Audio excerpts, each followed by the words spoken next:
If we're good, all right, we should be live. Here we go. Welcome everybody. Welcome to another Tuesday Night Live. We've got a good one today. There is a lot to talk about, ladies and gentlemen. Whole lot to talk about. My God. What's up, everyone? We'll let everybody get filed in as we wait the first couple minutes here before we start. We're going to be off to the races. We have so many topics to talk about, so many things going on in the world. Give a little breakdown of what we're going to talk about tonight here in a minute. Just going to see how everybody's doing. Welcome, everyone. Hey, Jasmine. See everybody in here. Yes, we are. We got here. Oh, yeah, we'll talk a little bit about this. Nick Fuentes on Tucker's show on YouTube even. Times are changing. Times are a-changing. All right, let's talk about what we are going to... No Israel flag yet. We talk about Israel in the last part of the stream. Every stream. For protection. All right, let's talk about what we're going to talk about tonight. All right, first thing, yes, we're going to talk about up front the talking about no cameras in the courtroom from the judge on the Tyler Robinson case.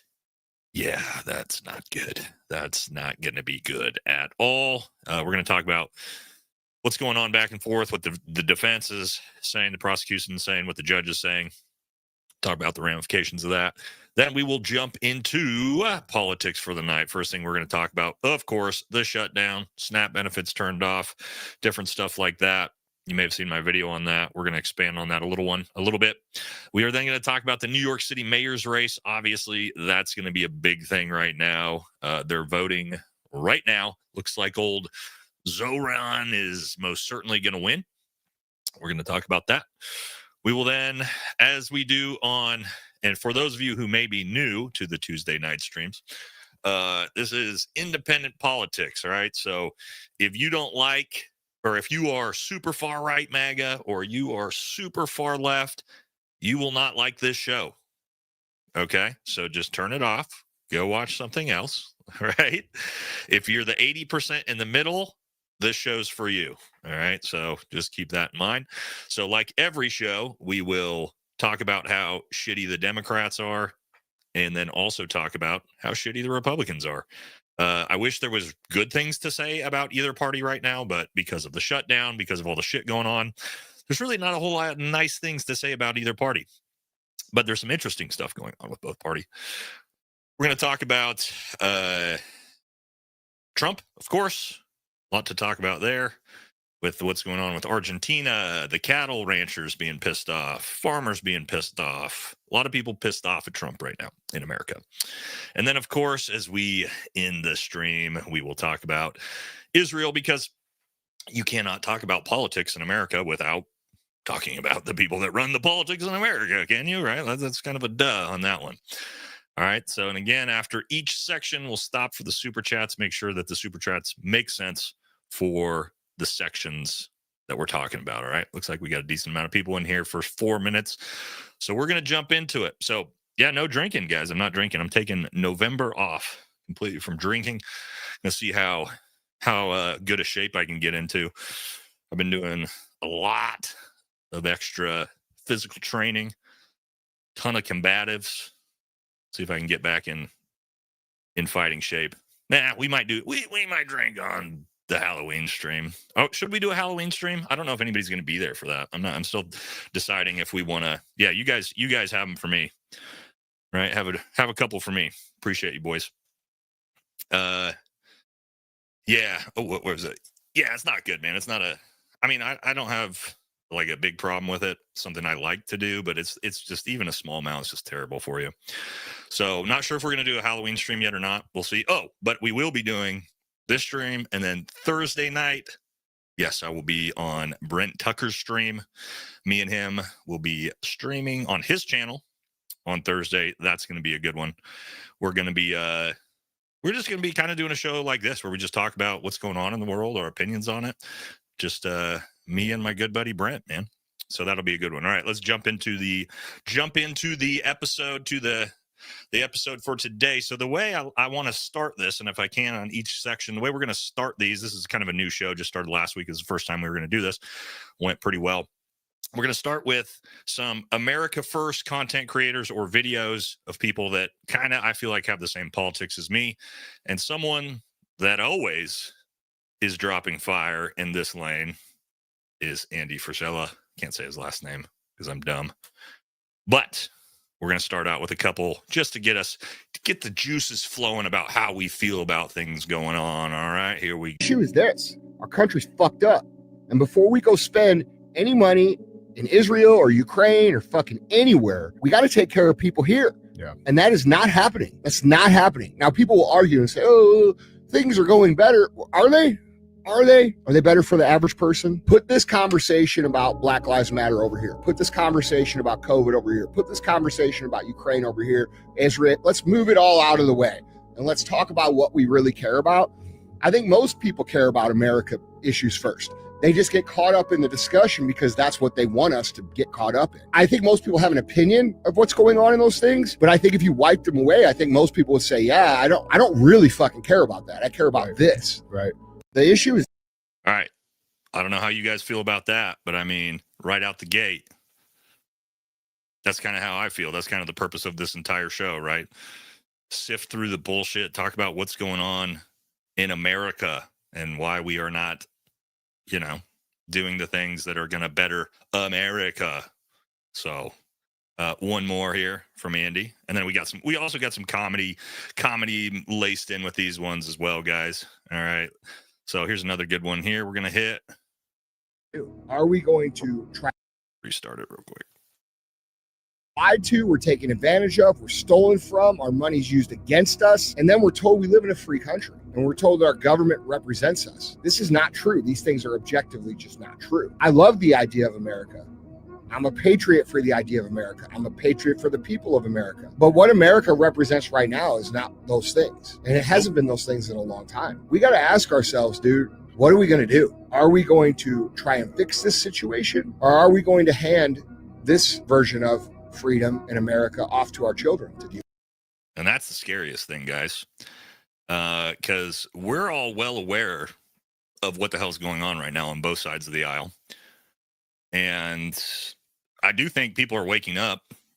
Independent media is having a lot to do with that. The America First movement is gaining a ton of traction. And again, America First is not MAGA. We should be very, very clear that that is a massive distinction. Those are not two of the same things in the conservative, Republican, whatever you want to call it. But freezing up. Am I freezing up? Are we good? Saw that. But, right, like America First, MAGA is not America First. And we got a whole section of all the money and all the shit we're doing for foreign countries coming here in a minute with what is part of MAGA, which is why, I mean, at this point, here's what I think. Look, man, and I've got tons of friends that are still hardcore MAGA.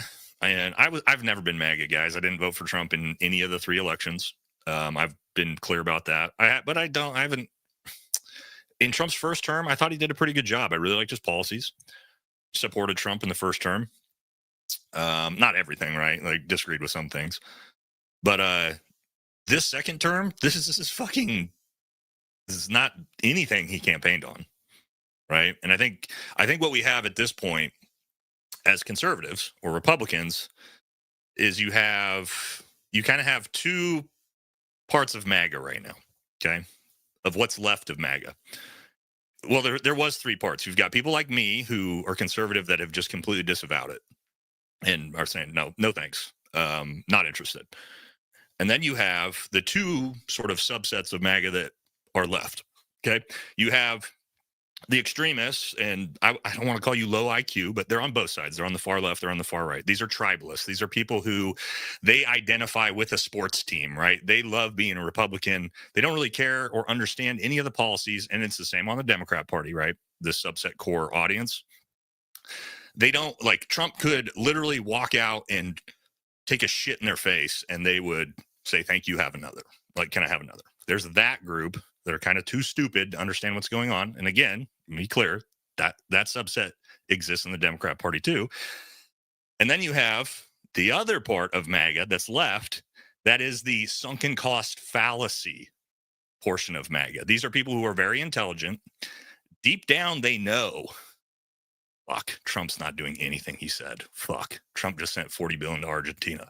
Fuck, Trump's doing anything Netanyahu says. Fuck, they know it, but it's sunken cost fallacies. For those who don't know what sunken cost fallacy is essentially if you invest a ton into something and it turns out it's a bad investment, rather than just cutting your losses and saying, fuck, I'm just going to, cut ties, deal with it.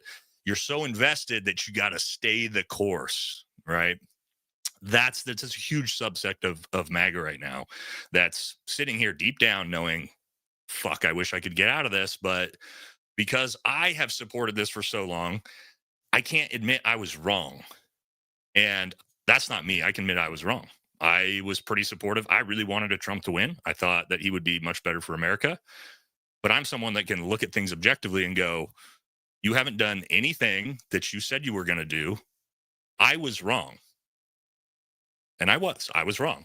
Okay. But I'm not just going to sit here and just blindly fucking support someone, especially a politician, which we're going to watch this right now. This next one just sums this up perfectly. Exactly what I'm trying to say is what we're going to see from this stand-up comedian right here, which is absolutely hilarious. But this is the type of thing I'm talking about.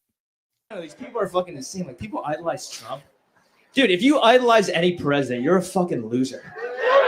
You're just a massive fucking loser. Like, you're gonna idolize the guy in charge. Imagine being like in school, and then some kid is just like, dude, the president is awesome. I mean, the principal is awesome. He is the greatest principal of all time. His principal is awesome, dude. Can you imagine a kid talk like that? Everyone would be like, dude, that kid's a fucking faggot, dude. I mean, he's a fucking loser, dude. I know. But he's not. He's exactly right, and that's both sides of the aisle, guys. Like, all these people who are obsessed, and it was the same with Obama or Biden, people who are just obsessive over politicians. What the fuck's wrong with you? These people don't care about you. None of them care about you on either side, I promise you. And do you know why they don't care about you? Do you know who politicians really are deep down, or where they come from? Now, there's a few. You got the very few Brandon Herreras of the world, right? There's like one or two in Congress. You know who all these politicians are? And no offense if you are one of these, they're theater kids. You guys know the theater kids from high school? Those are the people that grow up to become politicians. Yes, actors, theater kids. They're all fucking fake. They're all phonies, guys. So, for anybody to just be obsessing over any of these politicians, dude, either side, right? All right. So let's jump in and start talking about the government shutdown and EBT. Man, this is crazy to me because I've seen so many posts, like, where is it? This one right here, that just blow my mind, guys. Right? Mike Davis here. What's he got to say? We should only help people who can't help themselves.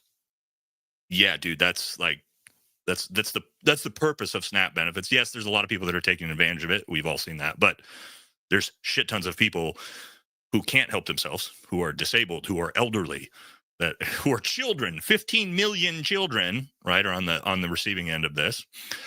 But he says it's outrageous 40 million people get food stamps. Yes, it is. It's fucking outrageous because the economy is fucking garbage. And you can work a full-time job and still qualify for SNAP benefits. Like, you can be a mid-level NCO in the military and qualified for SNAP benefits, right? So he says, get off your fat ghetto asses, get a job, stop reproducing, change your shitty culture, stop giving food stamps to immigrants. We don't want you here if you won't work. Tons of these people work full-time, dude.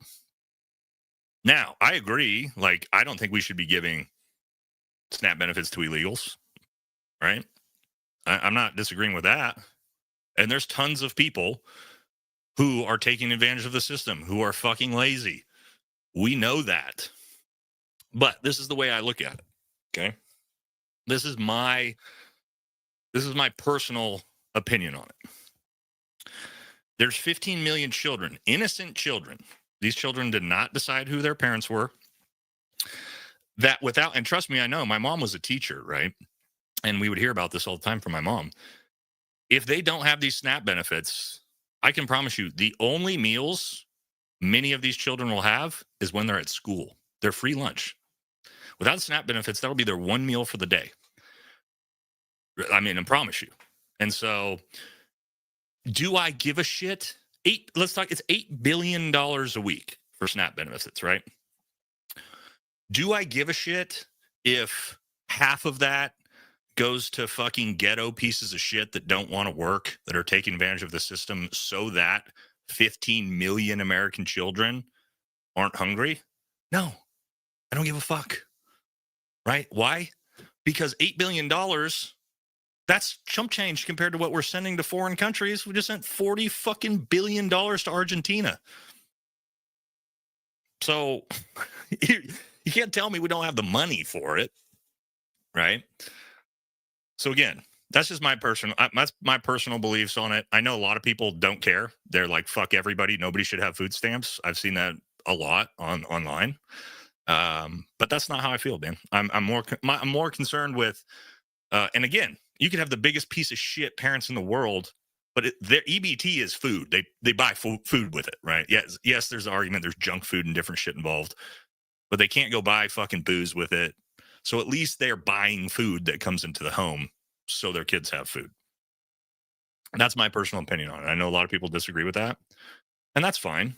But here's another example of exactly what I'm talking about from this guy. Like, this is a crash out, guys, but sometimes there's good crash outs, and this is, I think, is the good type of crash out. Here we go. Feeding the babies we have. Why does the government want more? We're not feeding the babies we have. Why does the government want more? I know you're thinking, what's your statistic? Where's your proof that we're not feeding the babies we have? Oh, I don't know. Maybe it's the fact that my toddler's daycare just opened a food bank in the fucking lobby. My toddler's daycare just opened a food bank in the fucking lobby because his classmates might not be able to eat. We got the government. Who's in charge of SNAP benefits? The government that's in charge of food. The government that decides where our fucking money is going to go is going to give $40 billion to Argentina. They're going to build a fucking ballroom to have big old gilded dances.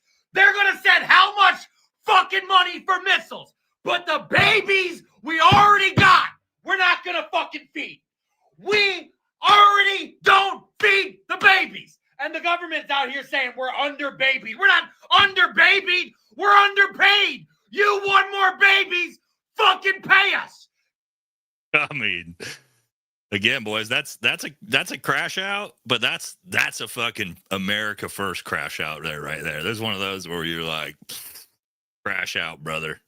I mean, yeah, it's passionate, and he's not wrong. That's exactly what I'm talking about, right? We got all the money in the world to send to foreign fucking countries, but none to send to underprivileged and low-income families. Yeah, I don't know, dog. Not for me. You can't convince me to be on your side if you're not, if you support like, fuck these people because they're poor. I mean, I hope you're not a Christian. You ever read the Bible? You know what Jesus said about the poor? Hope you ain't a fucking Christian, because it seems to be all Christian Republicans that are sort of bitching about the fact that people are on SNAP benefits, which is very, very bizarre to me. And I am a Christian. I'm just saying it's my own religion inside that seems to be the one the most pissed off about babies receiving food, which is bizarre. But I mean, here's the thing. When we're talking about the shutdown, who's getting paid? Who's getting paid, right? Congress is fucking getting paid. And even people like goddamn Bernie Sanders. Listen to what Bernie had to say about this shit when he got asked about Congress having their pay shut off, right? Because they probably should. Oh, I might have deleted it when I was moving tabs. I think I did delete it. All right, but I can tell you what he said. All right, I accidentally lost the feed on that one. So Bernie was being interviewed, and he got asked about having Congress's pay turned off until the shutdown was over. What do you guys think Bernie would say? Shouldn't Bernie be the one that would be like, yeah, we should turn off the pay until we take care of people? What Bernie said was, and you guys can look this up. Bernie said, well, we can't turn off the pay to Congress because some of our younger congressmen have kids. Yeah. Yeah. So do all the fucking service members out there, Bernie. So do all the federal workers. So do all the fucking people who are on SNAP benefits. Bernie? I mean, he literally said that. Sorry, guys, I lost the clip. It's trending, though. You guys are probably going to see it. So it's like, even this fucking guy who's supposed to be all about the poor people, he doesn't give a fuck. And I told you, they don't care about you. All right? And the crazy thing to me is that we have reserve funds. If you guys have seen this, we have $5 billion in SNAP benefit reserve funds that Trump is refusing to release. What the fuck is the purpose of the reserve funds of SNAP benefits other than to use them when this happens? Now, it's not $8 billion what's needed, but it's 60-ish% of that. You could still at least send out this next, right? You could still at least send out this next month's SNAP benefits with at least 60%. Like 60% is better than 0%. Like, the money's there. There's $5 billion fucking dollars there. And then he's refusing to release it. That should make you furious as an American. Left or right. Democrat, Republican, that should piss you off. And the shutdown is getting even more ridiculous with supposedly, look at this. If you haven't seen this, Mike Johnson's talking about not reconvening Congress until January. Guys, it's not even November. And they're talking about not bringing Congress back in session for 2 more months. So they're not coming in to debate, to figure it out, to try to turn the government back on. They're just going to say, fuck it. We're just not coming to work for the next 2 months. This is what they're talking about, guys. Think about that. Fucking, they're just going to be on vacation until January while the government's shut down. And the military is just not going to get paid for 2 months? Federal workers just ain't going to get paid for 2 months? SNAP benefits are going to be turned off for 2 months? What do you think is going to happen? You don't think there's going to be massive looting and rioting and people aren't going to be running on grocery stores when they don't have any food? This 40 million people are on SNAP benefits. What the fuck are we talking about? And it makes you see, are they even going to turn the government back on at all? Or are we literally in the midst of an actual authoritarian, and I know I'm not the type of guy that's ever agreed with this. Are we in is this actually like the real buildup into like the real authoritarian takeover and we don't even see it right now? And it's going to hit us in the face come January when they just don't reopen the government. It's just literally authoritarian control of the government and it's fucking over. Think about that. It's wild, man. I think I want to say like, no, that's crazy, right? That would never happen. But like, I'm looking around going like, what do you mean you're not going to turn the fucking government back on until January? You're just not going to pay the military? It also seems like a really bad idea. Doesn't it seem like a really bad idea to not pay the military and not feed the populace? Aren't those like the two things that guarantee your government gets overthrown in foreign countries? Typically. It's very bizarre, guys. And yeah, and someone said they're still taking taxes. That's the other thing, guys. You think you're going to get 4 out of 12? It'll be 4 months by then. It'll be shut down 4. You think you're going to get a 33% tax break on your federal taxes? You guys think so? I bet you we get taxed at 100%. No matter how long the government's closed down, they're just going to keep taking that cash. I would hope we do, but I know we're not going to. We're not going to get it. But, and not only that, It's funny because people seem to think, or people don't seem to think, but Donald Trump seems to claim that this is the best economy anybody's ever seen, even though we have 41 million people on SNAP benefits, but not according to actual, like, experts in this, financial experts, right? So you've got Goldman Sachs is saying the exact opposite. This is the worst jobs market, the worst the jobs market has looked in 50 years, says Goldman Sachs, meaning bullish GDP estimates are too optimistic. The worst job market in 50 years. And I'm sure plenty of you out there are feeling that. I don't know how many of my classmates when I graduated my master's degree, how many of them had been applying to jobs, tons and tons of jobs. And almost every single one of them I talked to told me, you know what they told me? I haven't been contacted back by anybody. And those are people with business master's degrees. Typically, that's a churn of like, you definitely are getting a job straight out of college with that type of degree. That's not a social science degree. That's not a, women's literature degree. We're talking about MBA. That's like one of the most solid proof degrees to get you a job when you get out of college, and nobody's getting jobs. It's crazy. All right. Absolutely wild.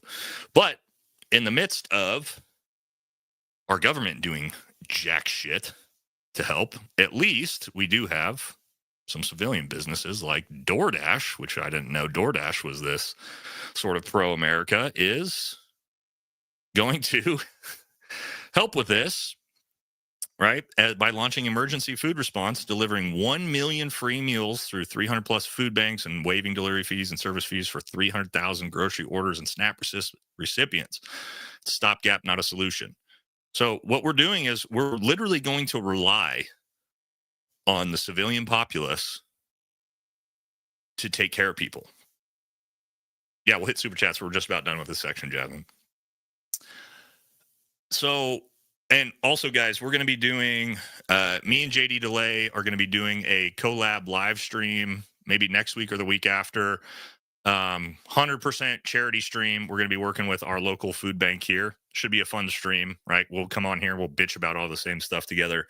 100% charity, all getting donated to the local food bank in St. Vincent de Paul here, so that we can try to feed as many families locally as we can, right? That's the best the best we can do with our platforms to try to help our local communities, because the fucking government ain't going to help. So at least maybe we can try to do something and get some families fed around here. So we'll be on the lookout for that for the next couple of weeks. We'll announce it, obviously.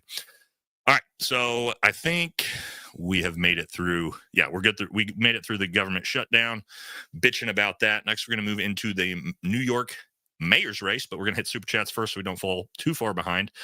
How much do we need to raise to send you to Utah for the trial? Oh, I forgot to mention, me, JD Delay, I've talked to Ian Carroll.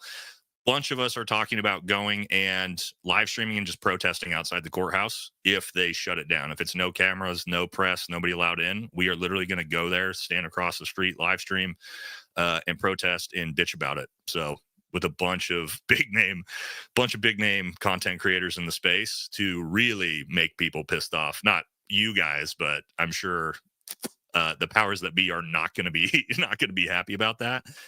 And if it is open to the public, we're going to try to get into the courtroom for at least a day or two. So, yeah, we'll be on the lookout for that. You don't got to pay me any for that, brother. We're going to do that on our own. All right. Thank you for that. All right. Segment 4, $5. Thanks for keeping these coming. Still unsettling how corrupt both sides are. I mean, it's just getting worse and worse and worse, man. All right. Thank you. $10 from Wicked. No comment. Thank you, brother. Appreciate you. Lingo, $5. NVIDIA just teamed up with Palantir. Rip out your GPU and buy AMD ASAP. You know what's crazy, guys? I talked about this before with Palantir. In 2022, I invested a lot of money, not a lot, but tens of thousands of dollars in both Palantir when it was at $8 a share, and NVIDIA when it was at $120 a share before it 10x'd. I think my investment now would have been worth like $900,000 had I held on to it, but Russia invaded Ukraine and I sold it all in a panic and made like $800 off of it. So I hate both those companies. Not No, I don't hate. Well, I actually kind of do hate Palantir, but yeah, I didn't make any. I didn't end up making any money. Big whoopsie. Not great at the stock market, apparently. Marco, $5, new viewer. With most of the people taking one side or the other, it's good to know there are people out to put values first and believe it. I think majority of Americans do, man, and I think that's why so many people are here and engaged in this type of content, this sort of moderate, independent, America first, whatever the hell you want to call it. I think it's building faster and faster and faster. So it'll be interesting to see how it affects politics and voting going forward in these next couple elections. Karen Smith, $10. Please do a poll on Trump. Who currently supports and who doesn't? All right. Yeah, we do. We love a good poll here. All right. Trump supporter. Bam. Yes or no? There you go. We'll hit that poll as we move through to see where we're at on the channel. Should be interesting to see at this point. 10 months in, 11 months in, or whatever it is to his term. Reen Sims put out a new angle for the Kirk shooting filmed while in the crowd. I have to look for that. I got the hiccups. Keep up the great content. Semper Fortis. Man, I don't speak Latin. But thank you, Scottish Pride. Appreciate you, brother. Don't be dumb. $10. I'm a constitutionalist, not affiliated with any party. Combat engineers lead the way. Yeah, constitutionalist is a good one, too. I'm pretty... I kind of fall in line with that, too, for most of the time. But unfortunately, there's a lot of constitutionalists that could claim they're, like, you know, there's a lot of Zionist constitutionalists and things like that because they try to justify it that way.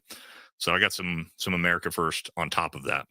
We are here. Thank you. Working as a machinist on the Marine Corps base in a former military. We were told we were mission critical. Now furlough possible. Love your channel. Yeah, that's the other thing, guys. People don't understand. It's not just the military. And you got to think on these military bases, there is a ton of civilian employees like we are here that also are being furloughed and not being paid. Right. So it's affecting way more people than people realize. Cameron, wish Thomas Massey would run for president. Yeah, I like Thomas Massey. I think he's, you know, I'm pretty sure he lives on like a homestead and like he's very, very America first. Although I don't know if the country's ready yet for Massey. Maybe like a Massey Nick Fuentes ticket in like 8 to 12 years from now. We'll see where we get to. I can't read your name, brother. Appreciate you. Second Amendment GOP has been moving towards bans. Yeah, we gotta actually have something on that later. We have a Trump administration infringing on the Second Amendment coming up. Yes, they are. It's bizarre. It's bizarre. Like the current, like Trump's administration is literally Biden's administration at this point. It's very bizarre to me, policy wise. Ice Empress, $10. I came here to watch CK videos, but you're quickly becoming one of my favorites due to your politics. I've been politically homeless my whole life. Both sides suck. Yes, I agree with you. I'm on the same boat as you. And thank you for that. I don't mind Snap when it comes to kids. I can't stand or let a kid go hungry. Just saying. Yeah, again, guys, don't get me wrong. You're going to see all the ghetto fucking pieces of shit on the TikToks, right? Bitching about how they don't want to work. And, you know, I got 6 babies from 5 different daddies and all that shit. That is out there, right? But to my point and Joe's point here, I don't really care, right? It's not enough of it for it to make a difference to me to like cut off 15 million American children from food. Personally, Dubs, $5. Thank you. The system is designed to keep us divided. I don't agree with everything you say, but you're a good dude. Fuck the red cult and the blue cult. I appreciate you. And you know what? You don't have to agree with everything I say because I don't agree with everything anyone says. Right? Like you're never going to agree with everything that comes out of somebody's mouth, but most of us agree with a lot more than we disagree on when it comes to this stuff. In the crash out, he said, our government, who's in charge of food. The government is not in charge of food, folks, unless you consider yourselves a slave. It is for low-income families who can't afford food, brother. That's what SNAP benefits literally are. So, you know. Gina's always a VIP. Thank you. I volunteer at a local food pantry on Monday. We had an extra 122 boxes. Most were from Marines from Jacksonville, North Carolina. Man. Oh, yeah, that's not great. I'm not great to hear about that. But that's going to be a thing, right? And especially if this goes on for a month. I don't know where we're going to be at. No taxation without representation. Yeah, in that part of our Constitution, and yet somehow that's exactly what's happening. Bizarre. Just nobody. Where is the 17 trillion from the tariffs? Trump personally said he made 17 trillion, can do a lot. What's the total debt? Total debt is 38 trillion, brother. 17 trillion is about what? Half of 1 year's GDP, I believe. Correct me if I'm wrong on those numbers. I'm just guessing off the top of my head. I think GDP's, I don't know, somewhere around like 30, 33, 34 million, trillion. So yeah, it would do a ton. But I don't know where that money is. Good question. Even though, keep in mind, those tariffs are essentially just you being taxed, you and I being taxed. I know they like to make it seem like that's foreign countries paying tariffs or paying like taxes for you. That's not. We're paying those taxes because corporations and Amazon literally showing you now on their website when you buy what you are paying in tariff tax. So good question. I don't know where the fuck that money is. The government shutdown. The riots are incentivized, just shows them what we think of them as rulers that can make change, therefore less power to the people. The GDP is being held up by the AI bubble. Yes, it is. So for those of you who don't know, there's essentially, what is it, 6 companies that are basically just trading trillions of dollars with each other. I think you have NVIDIA, Google, Amazon, and there's a couple others, and they're essentially just trading a Facebook, Meta, trading back and forth with each other, and just is basically artificially propping the GDP up. Oracle, that's another one. And there's one more, I believe. But yeah, the GDP is essentially fake right now. Great point. Bobby Lynn, $20. Thank you. I remember time when taxation without representatives started a serious issue about 250 years ago. Yeah, it's about to. They keep taxing us, and the government doesn't open, and there's no food, and the military are not getting paid. Agree with you on that. It would be interesting to see how far they take this. When has failure ever stopped anybody from overthrowing a government? The problem is that government has got a lot better weapons than we do. Tell you, although if you don't pay the military at some point, something bad's going to happen. Instead of getting a stupid degree, they should have learned a trade. Yeah, I don't think that's a fair thing to say. I do agree with you. Like, I 100% agree. Go to trade school. Don't go to college. As a young kid, 18 to 22, upper education can be very beneficial for you later in life. Like if you, again, for business, right? If you've got a lot of work experience and you come back and you're 30 and you want to get your master's in an MBA or finance or something like that, they can massively elevate your stock in the job market. But right out the gate, unless you're going to be one of the big 3, doctor, lawyer, accountant, go to trade school, join the military. In my opinion, agree with you on that. Stephen Lewis, 50. Thank you for the big dono, brother. Yeah, man, you are in the early stages. You are in the early stages of American fascism, world history. I'm glad your eyes are open. I hope I'm not in the early stages of making America fascist. I think you meant we. Email me back, dude. Brian O'Kelly. I bought rifles today. Local leadership is being demonized for party. Shit is real. Mess with me on Instagram, brother. I try to keep up with my emails, but I get literally hundreds a day. It's tough. But yeah, I don't know. I keep trying to say we're not headed to fascism, and then everything I see happening around me, I'm like, man, this kind of feels like a fascist oligarchy. Like literally everything I see. So it's getting really hard for me to try to defend against that. But appointment actual, this textbook government MO, create a problem so they can offer the solution. That is a great point. Governments are very, very good at doing that. Very good at doing that, artificially creating a problem so they can sweep in and be the savior. Trump supporter or used to be. Oh, let's look at the poll. 72% say no. 28% say yes, they still support Donald Trump. Those are not good numbers. Those are really, really bad numbers for a channel with someone who's, center right.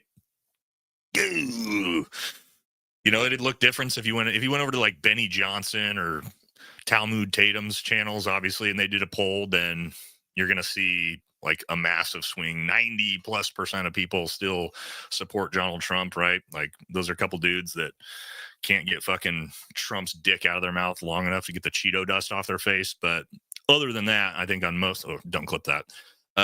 Other than that, like most places you're going to go, I think it's going to be pretty standard right now. I think his approval rating's at like 37% right now. Trump's. Yeah, it's really, really bad. So anyway, hey there, Nate. Sent you a DM and asked what you and JD were in Portland. Follow me. I'm in the infantry. S for you. Yeah. Okay. I'll Blue Cord Devil. All right. I'll look for it after the show. I'll write it down so I don't forget. All right. All right, Mocomp. Attorney Andrea Burkhardt has a court breakdown of the case. She is honest and good job at teaching. Which case? What did I miss? Did I miss a case?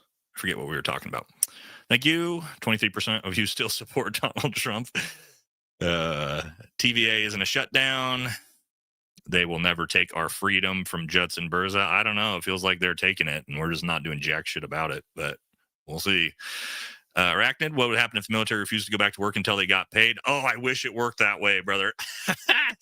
So I was, let's see, I was in for 2 different shutdowns. The one under Trump, the one over Obama. And man, we used to say that, like, if I don't get paid Monday, I won't be at work. And guess where everybody's ass is on Monday? At motherfucking work. You know why? Because if you don't show up to work in the military, they just put your ass in prison, homie. It ain't. It ain't like, it ain't, I mean, yeah, it ain't like, you know, and this is why this is why this is also so fucked up by not paying your service members, is your service members can't just quit and go get a different job, right? Like the federal workers, if they wanted to or really needed to, like they can just quit. They can just go work a different job. The military, you don't quit, homie. Like, you are government property. And so your ass will be at work one way or another. So, I mean, you can not show up to work and then you're just AWOL, whether you're getting paid or not. So just something to think about, you know, it is what it is. They need to do away with SNAP and go old school, provide actual food, government cheese, powdered milk, butter, and other essentials. I don't mind that idea, actually. Yeah, that's not a bad idea. I'd have to like really like dig into how it would look, but I don't mind that. Like, that's just straight food with the same thing, right? You got a certain amount, like your SNAP card, and you can spend it directly on that. Maybe, I don't know. I don't know how it would be that much different. But what are your feelings that the government is scaling back on a lot of provinces for safety nets for citizens and lower returns on Social Security? I hate it, because here's what they do: they take money out of all of our paychecks for Social Security our entire life, and then the return on that money you invested is horrible. It's net negative. If you put that same amount of money and just stuffed it into an S&P 500 index fund for 30 years, you'd have I think you'd probably have $5-6 million when you turn 65. But you know what you get? Like $2,000 a month. So yeah, it's horrible. Where's that money go? What does the federal government do with that money? They fucking waste it. So Bill T says, F Trump. As a Navy veteran, I knew I could never vote for a draft dodger, and that said McCain wasn't a hero because he was captured. Yeah, I mean, there's that. The thing is, I'll tell you this, guys. This is why I really supported Trump in the first term, is because, like, I literally was fighting the war in Afghanistan during Trump's first term, and he changed the ROE that really, really helped us and kept a lot of people alive and a lot of people safe compared to what Obama had, which was getting people killed. And so he had massive support from the military in his first term. Now we're not really seeing any benefit of that type of thing, right? Just the negatives. So if you bought a Trumpy bear, you are a zombie. Is there Trump? What's a Trumpy bear? Is that another one of his things he's selling? We're going to get into his family and all the shit they're selling here in a little bit. But absolutely agree with the helping local community. Grapes of Wrath, Semper Fi. Get off your tanks and follow me. Oh, yeah. How the F do government employees lose pay, but Congress, who are in government workers, still get paid? How do they make it? Does make sense, actually. So for those of you who don't know, yeah. So it's Congress decided to set this up on purpose this way, that their money comes directly from the Treasury Department, and that makes it so they don't have to have it annually renewed. It's perpetually turned on. It can't be turned. Well, I guess maybe they could vote to turn it off, but they never would. But it's not affected by a vote. Congress is the only part of the government. Maybe the president that is completely exempt from their pay being turned off, because it's not something they vote on. And that they vote to increase it though. But yeah, isn't that nice? Isn't that convenient? The people in charge who make sure their pay stays on. Blue Cord, $10. Thank you, brother. Thank you, Island. Should do a video on your GB plate carrier setup. Oh, dude, there's a million views. There's a million videos of that out there from SF guys. I'm not going to be able to bring you anything new. I was a very minimalist kit guy. Nothing fancy. As you can see back there, not much to it, man. Never liked to carry a lot of extra shit, to be honest. Meant Trump overthrowing the American government. His failure would not stop him from trying. Who knows? States should get to reappoint Congress who refuses to go to work. How the F are they immune to getting fired while they are getting paid? Yeah, again, GI government issue. Andrea Burkhart covering the Tyler Robinson case. Okay. I'll check that out. I'm always looking for good information. Dude, there's some crazy stuff that's going on with that and Candace Owens and everything. I don't really follow, like, I don't do content really on the crazy side of things. But man, Candace's show yesterday was pretty wild. If you haven't watched it, you should go watch it, because he's got text messages of Charlie Kirk literally prophesizing his own death and wanting Candace Owens to take over for him. Very crazy. John, there are children starving in every country of the world. Why should my taxes go to feed any kids? I don't choose to feed myself. SNAP is commie shit. I give charity and I have worked, donated to my food banks. Yeah, man. Again, you're not a Christian. I want to be very, very clear that you are not a Christian, even if you identify as one, based off of this comment. And that's your personal opinion. If you think kids should starve, even though we have in America the richest country in the entire fucking world and all the ability to make sure all the kids are perfectly fed without interrupting your life whatsoever, if you have a problem with that, you do you, brother. But I don't agree with you on that one. You know what I mean? I have kids, and so I've got a very soft spot in my heart for kids. So it is what it is. You know what I mean? But don't call yourself a Christian if you are a Christian ever again. I'll just say that to you. I'm grateful you're doing this as a center-left independent. Finding the place for balanced discussions and coverage is amazing. Thank you for doing this. Appreciate you, brother. All right, we made it through the super chats. Time to move on to the next section. Ooh, we got some hot takes coming on this one. The mayor race with old Zoran, dude. Oh, what's Zoran? Valhalla thinks he's God because I believe in Christian tenets, which means taking care of the poor and children. This is a bizarre comment. Okay. I wish I was God, because then I would make sure all those children are fed. All right. Let's see. Let's move into this. So Zoran, Mom Donnie, right? You got Cuomo. Woof. You got Siwa. A lot of stuff going on with this. Let's talk about it. All right. Let's talk about. This is what I wanted to do a poll on before we. I was planning this poll ahead of time. So we close this poll out 70-30. That's not bad. That's actually a pretty decent amount. I mean, it's not great. Like, it's close to Trump's actual poll numbers, 37%, a little bit lower than that. About what we expected. Who do you want to win the New York mayor's race? I mean, a lot of us don't live in New York. You probably don't care. Who do you want to win? We got Zoran. I don't even know how to spell his name. Cuomo. And Siwa. Hit it. Hit the chats before I give my opinion on who I want to win. I want you guys to vote. It is pretty wild. None of the above. Nah, there's none of the above. It's going to be one of the three. You're getting one of the three. But I wanted to show you guys some things I've seen. So Zoran's an interesting one, right? Everybody said he's gonna destroy New York, Marxist, Islamist. He said a lot of stupid shit in his time. Reality, who is he? He's a Nepo baby from Uganda. His mom's I believe, a big producer. Produced movies for Disney. Kind of like Bernie Sanders, AOC, fake socialist. Then you got Cuomo, who we all know Cuomo. And that's about as bad as it gets. Right, literally had to resign in shame for sexually harassing people, killed a bunch of people in elect Tommy Boy. Oh, bro, Tommy Boy's out there, dude. So then you got Cuomo again, killing a bunch of elderly people. Horrible job with COVID. And then you got Siwa, who is eccentric, all over the place, real New Yorker. Not sure, policy wise. But you got those three. All right, let's take a look at first. Now, he's getting a ton of hate for this. Zoran talking about what his aunt had to deal with after 9/11. I mean, this poor woman here. Let's take a look at this. Make sure I restart here. All right. I want to speak to the memory of my aunt.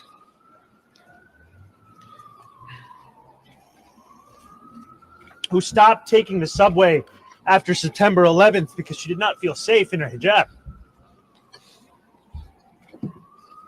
All right. I want to speak to the memory of my aunt.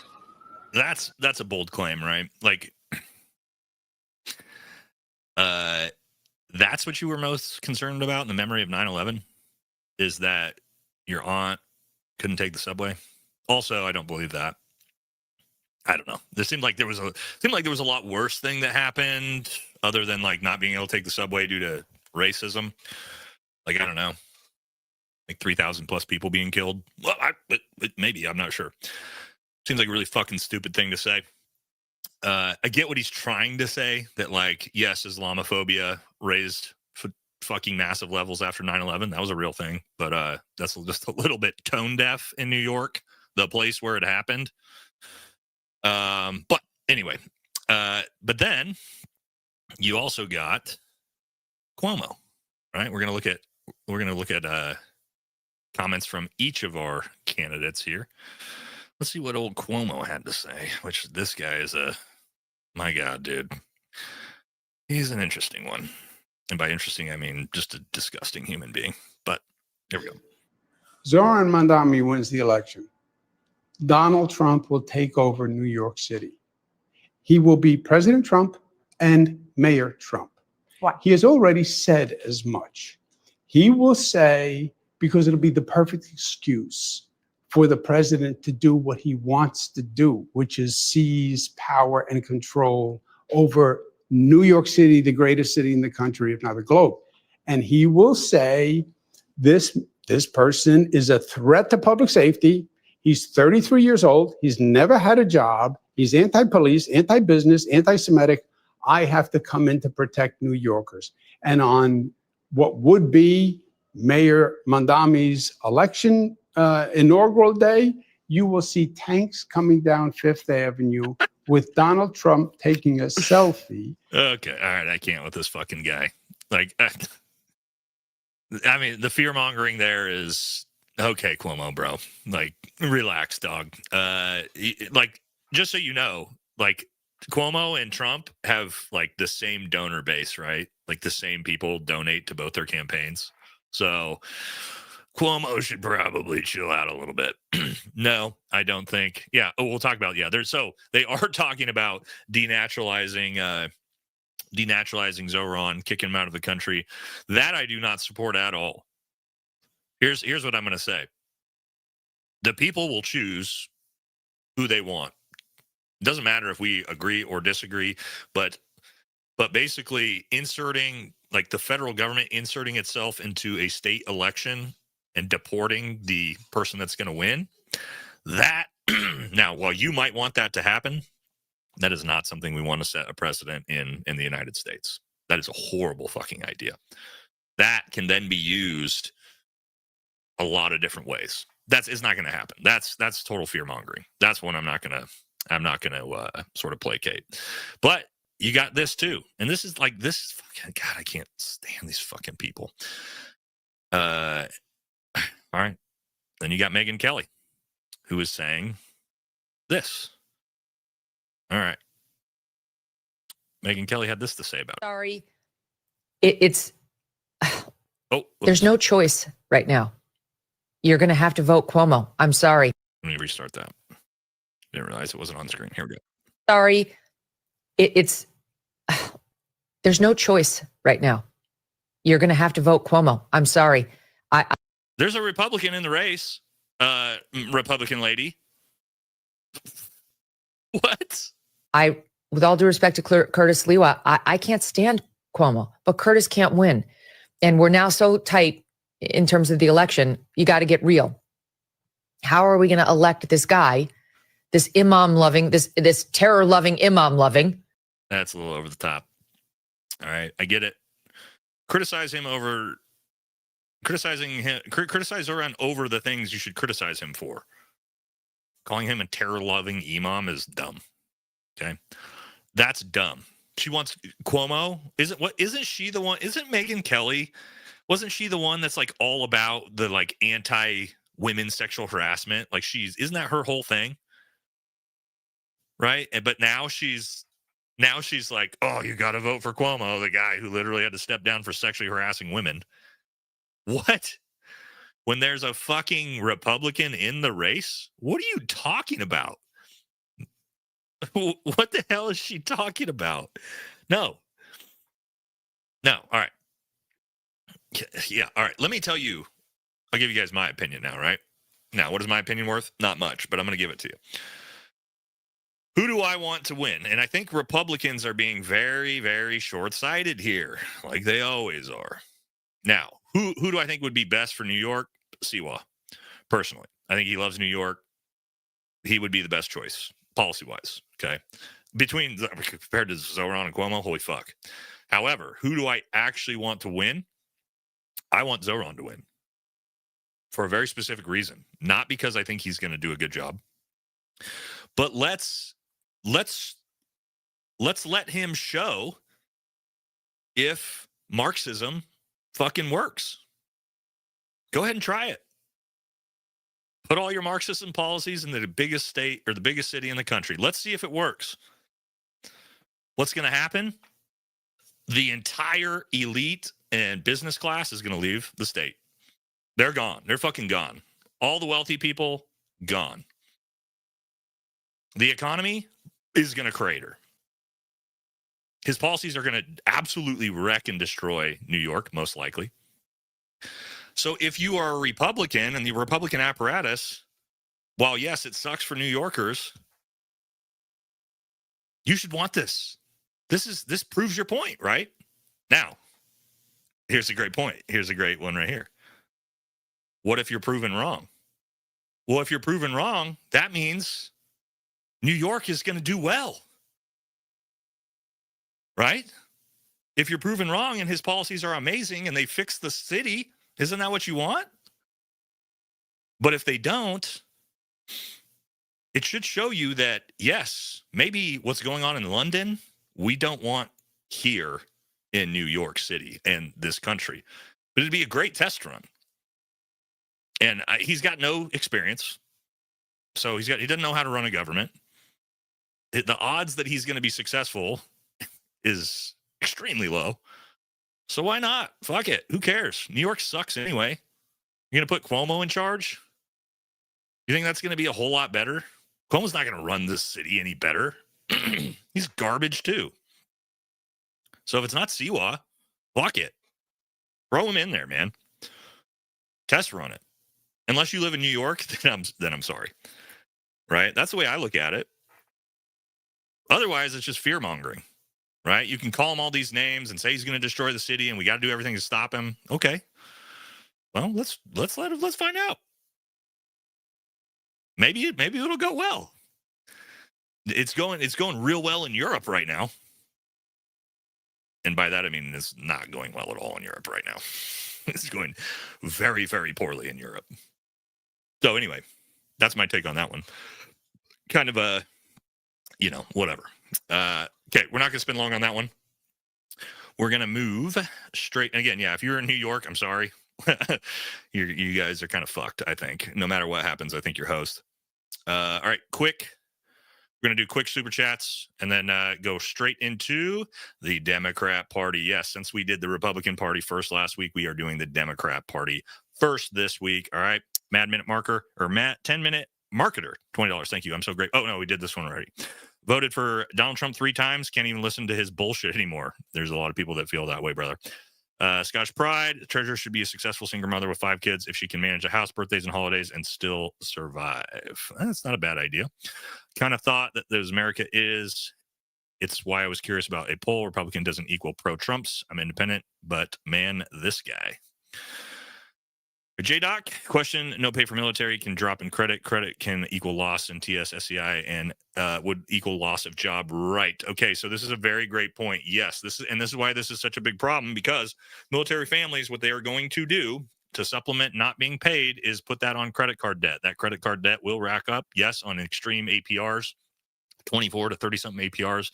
And if it does destroy their credit, yes, it 100% can affect your security clearances. And you can potentially lose your job or your MS because of that. So, yes, it's not good. Thought the CR was to temporarily fund the government for weeks. Then what happens when time passes? They vote in, I believe they vote in. No, it's a current resolution, right? So it should actually just continue what they already have, as far as I understand. I don't think they have to re-vote anything else weeks later, as far as I understand it. I could be wrong on that, though. Speaking of soldiers not working, my grandfather was a paratrooper in the 1950s, and when he was off, he owned owned a bar near Fort Bragg. No normal person will join the NYPD. No, NYPD is going to bail. I would 100% get the hell out of there if you were a cop in New York if Zoran wins, because he's super anti-cop. And yeah, that should go super well. Like, get rid of the cops in New York. Yeah, get the what are they called? They're gonna social workers. They're gonna have show up to calls. Okay. As an old hippie lefty, I appreciate your pod and thanks for explaining all the gun stuff with Kirk. But even my hippie ass knew that wasn't a 30-06 round. Yeah, brother, I agree with you on that one. John Hanish, I'm a follower of Christ. No, you're not. I'm not even going to read the rest of your comment because, again, you think that starving children shouldn't eat food. So sorry, dude. Yeah. It is what it is, man. Neil Slocum, thank you for playing center while you're saying center right. So many say they're centrist, but still lean one other side of the other. Integrity's golden. Man, I lean back and forth depending on the issue, man. Realistically, Aussie Vet here. What do you think of the idea Charlie had a directed projectile installed in his body or in behind his body armor? Well, he didn't have body armor on, so I don't know about that. I heard his original sponsor was dropping him, forcing to wear new armor. Good chance. Yeah, he doesn't have body armor on, man. So I don't see that one being a thing, personally. At least as far as we could tell. I think he spotted some Cheeto dust on Megan Kelly's lips. Ooh, boy. Yeah, that one's probably going to get clipped. It is what it is. Eric Dieter, $20. So what we do before we allow the government to take money from us by force and help feed children and help children get fed. I love you, man. The SNAP stuff, it sucks having his Christian card pulled because he'd rather help with time and money and fiat. Well, what happened is you weren't taxed 40 to 50% of your money back before the Federal Reserve opened. And so typically people actually had the money to be able to, work a regular job. Keep in mind, let's go back to the 1950s. Working in a manufacturing plant, like being a machinist, a line worker job on a single family income, you could buy a home and raise an entire family comfortably. Very, very different than the economic situation we're in now, right? Like your grandparents and parents had a very different situation than we were in. So that's part of the problem too. Johan will make de Blasio. Oh, yeah. Zoran make de Blasio look like Golden Age. Half the shit he says will change is not within the powers of mayor. Yeah, that's usually the way that always works in these local elections and mayor elections. Like, he really doesn't have that much power because, again, the governor controls a lot of it and stuff like that. So, yeah. He'll probably have a lot less power to do anything than people realize, but he'll be able to do some things, especially with housing and his whatever the hell his he thinks he's going to buy up housing and then like the government's going to buy housing and then give it up to people. Yeah, okay, we'll see. Highly likely that doesn't work. Jamie Ellman, $50. Thank you very much. Very, very generous of you, brother. Thanks for speaking the truth and being a good human. I mean, I don't know. I've got a lot of faults myself. I'm still a sinner at the end of the day, but I try to have empathy for other people the best I can. And I've kind of developed that as I've gotten older. Didn't used to have it. I used to be sort of like some of these people that didn't give a shit. And I'm out here working my ass off. But as I've gotten older, I've gotten softer. You know what I mean? And care about my fellow human beings more than I used to, I guess. A couple AD guys, active duty guys who are taking AER loans. Sad to see. Yep, that is 100% going to happen. John, you got to stop donating me money, brother. I mean, what's your price for a debate? Here's my bet. You can't. What do you want to debate me on? That you think children shouldn't get SNAP benefits? What's the debate? What are you going to try to say that justifies that position? That you're a piece of shit human being? Cool, dude. I love that you keep donating money. I'm going to actually, you know what I'm going to do? John Hanish, what has he done? He's done like 130. So this is what we're going to do, John. I want to go back through your super chats.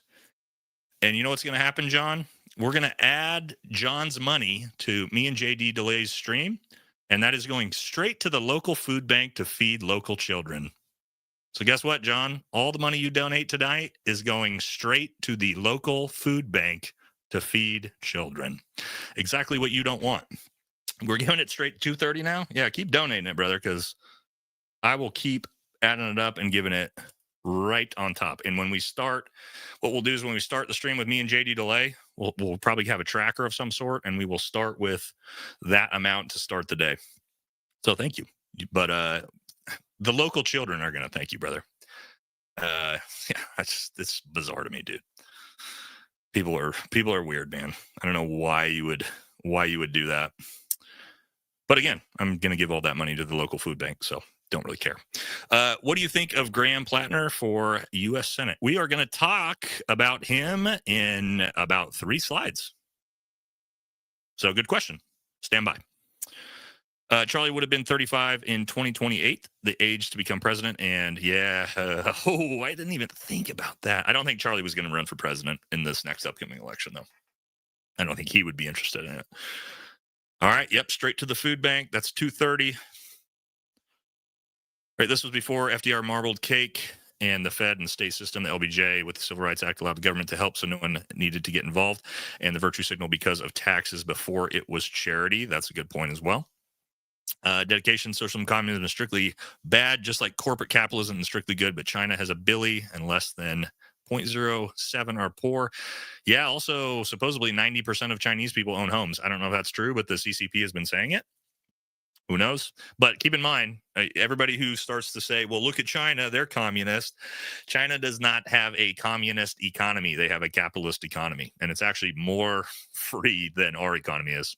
By the way, they have a lower tax rate than the United States in a communist country. That's bizarre. But yep. But yeah, they're a capitalist economy. Much like Vietnam, same way. Graham Wilson, have you spoken about all the rhetoric floating around deport Mamdani? Yeah, we just talked about it. I think it's dumb. Whether you want to get rid of them or not, I don't like the precedent in a sense. Like, let the people decide. And if the people decide they want some Marxist Islamists, then give it to them. I mean, I wouldn't live in New York. I would fucking leave immediately. But if the people who want to, all right, let them be New London or New Baghdad, whatever you want to call it. Still love you, man. Add my donations as well. Yeah, we can do that if you want. I'll go back through them. Susan, $50. Thank you very much. Appreciate you. That's very generous for no comment. And then Bobby Lynn, you and I have seen the evil in the world. Yeah, that's a good point, man. I don't really think about that. That's why I lean center right. Wish rigid ideology and social media didn't exist. Yeah, I have seen some really, well, all of us that went and fought the war on terror, seen some pretty nasty shit. Either come back, I think, a lot more empathetic, or you come back a lot angrier at the world. I think guys go one of two ways, typically. One loaf of bread. Hell yeah. Generally appreciate your content. I'm to the left of Dems. I'm to the left of Dems or even liberals, but empathy is empathy no matter where it comes from. Well, you know, that's what's crazy is we've got a lot of people. We got the entire, I've always had this on my channel before I even started doing politics. And it's why I didn't actually want to do politics on this channel. It's because I know the demographic. We have a large demographic of people on the left, center, and right that watch my channel that are viewers. And so I didn't want to do politics for a while because I don't want to make anybody upset. But, you know, the fact that I kind of just hate both sides, you guys have been supportive of it. All right, let's jump into the Democrats. All right, first thing I'm going to show you, let's take a look at the Democrats who are running the country right now, by the way. I don't think people really realize this, that the country is currently being run by Democrats. I know people don't understand that, but I'll show you right here. I mean, take a look at this.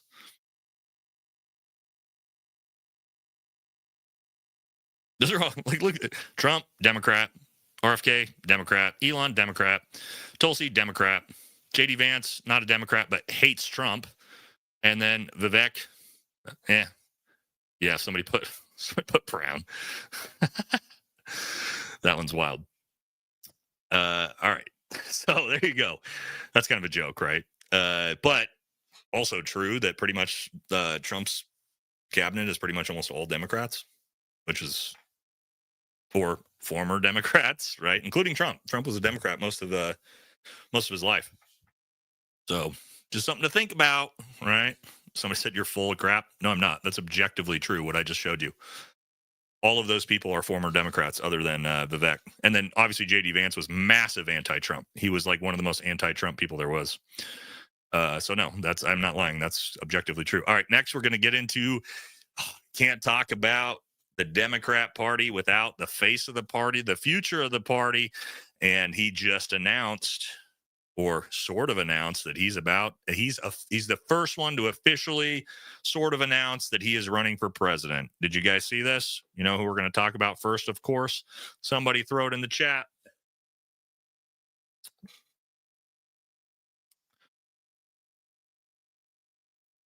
Hold on, who is this?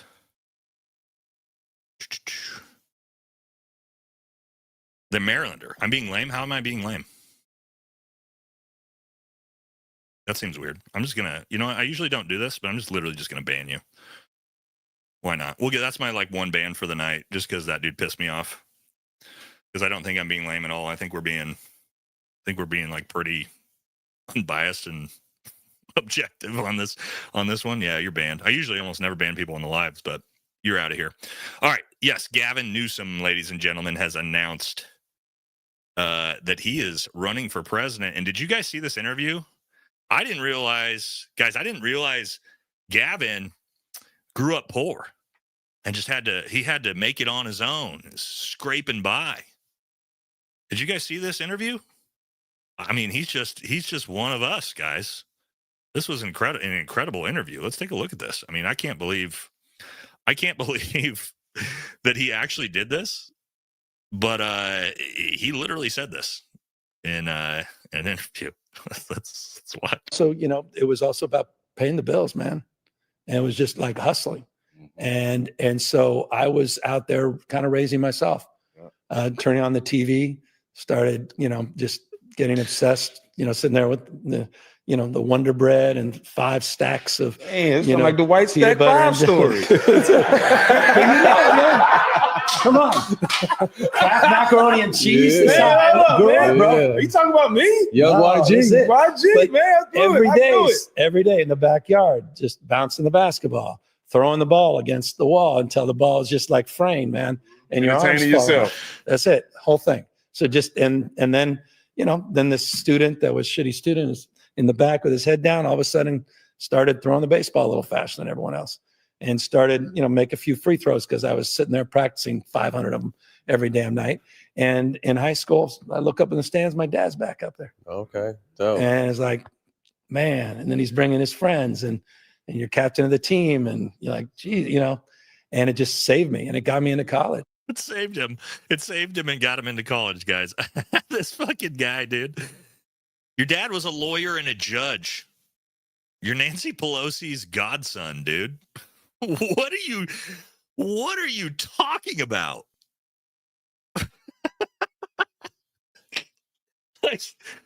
Come on, bro. Bro, you grew up upper middle class with a lawyer dad, dude. And I know my dad was a lawyer. We grew up in upper middle class. There was in this exact same time period. Okay, fucking Gavin Newsom, dude.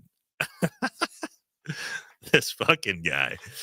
But also let's talk about how well he's been doing, right? He always talks about how amazing he's run the state of California. But let's look at some of the statistics on Gavin Newsom in California here, so we can see how amazing he is. All right, let's look at some of these stats. I don't know, guys. I haven't fact checked this. I know some of these are 100% true, so I'm assuming most of them are probably true. Number 1 in homelessness, that's true. Number 1 in poverty. Now, these also might not be per capita, but still. Number 1 in poverty, addiction, gas prices. This one's 100% true. Income tax, 100% true. Actually, Oregon, I think, may have just passed because I live here. We may have just eclipsed California in that. Gas tax, true. Budget deficit, retail theft, citizen exit, COVID mandates, COVID school closures, COVID business closures, illegal immigration, funding illegal immigration, illiteracy. I'm going to assume this one is because of illegal immigration, right?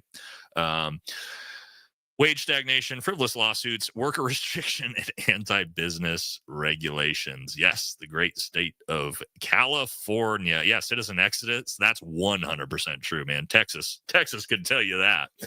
Somebody said these aren't true. No, actually, a ton of those are true, are objectively true. Homelessness is true. Poverty is true. Now, again, maybe not per capita. Homelessness, for sure. Gas prices. Go to California. Anybody here from California? Anybody here from California can tell you what gas costs in California. It's fucking crazy. Gas is like 6, 7. Gavin wants to debate me. Gavin could debate me if he wanted to. I'd have Gavin on the show. I wouldn't let him just spew bullshit like that, though. That I wouldn't let him spew bullshit like that he grew up in the hood and he had to, live off Wonder Bread and mac and cheese because dad wasn't around, dude. Like, nah, dog. Nah, dog, that ain't it, brother. But he's also had some other comments, right? I got a lot of Gavin stuff because, again, he's the first to announce he's going to run for president, right? He also said this: all this anti-woke stuff is just anti-black stuff, period, full stop. And this, guys, is why Democrats are not going to win elections. Every time they get close to maybe having some semblance of something, they say some stupid shit like this that pisses everybody off, man. Everybody is so far sick and tired of the fucking race war. Everybody's a racist. Everybody's an anti-Semite. Like, everybody's fucking tired of this shit. Nobody wants to listen to that anymore. We're done with it, right? And he ain't the only one, right? And of course, his buddy Barack came out and said something just like it too last week. Obama says Republicans have created a false narrative that white males are victims. Now, I don't believe anyone's a victim, let alone a white male. But have Republicans created a narrative that white men are victims? What have they? Who's talking about that? Who's saying white men are victims in the Republican Party? They say the tiny hats are victims. They're always the victims, but I'm not really sure who's saying that. Like, that's kind of a bizarre one to me. All right, and then we got to move into, yes, this is who's going to be. Is it going to be Gavin's VP choice? Maybe. I think it's a high chance. Although, though, politically, I'm not sure they mesh well enough. Could be his strongest competition in the Democrat primaries, and that is going to be everybody's favorite bartender, old AOC, baby. AOC's, well, she's telling us that she's, in fact, not crazy. Let's make sure we get this. So, yes, AOC came out and said this at the Zoran rally. We must remember, in a time such as this, we are not the crazy ones, New York City. No. We are not the outlandish ones, New York City. They want us to think we are crazy. We are sane. But we must. Yeah, okay. All right, AOC. What did she say the other night? With the Bernie, not the debate they did, the town hall they did. She said it's like air that everyone can drink. Didn't she say that? Clean air everyone can drink. Oh, AOC. She's actually a very likely contender. She's a very likely contender in this next one, this next election, guys, which is wild to me. But here you go. And AOC does have some pretty, okay, we got to look at this, right? She does have some clever clapbacks. So Riley Gaines, I'm sure you guys know Riley Gaines. She was the girl that competed against Leah Thomas. I'm not going to say anything there. I don't want to get banned on YouTube. In collegiate swimming, we all know what was going on with that. She said, we're being destroyed from within. And AOC says, maybe if you channeled all this anger into swimming faster, you wouldn't have come in 5th place. That's actually okay. That was pretty good.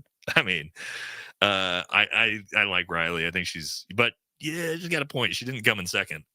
No, she didn't tie Leah. She came in 5th place. So yeah, that's actually kind of a funny joke. So I'll give you AOC credit. She's funny sometimes.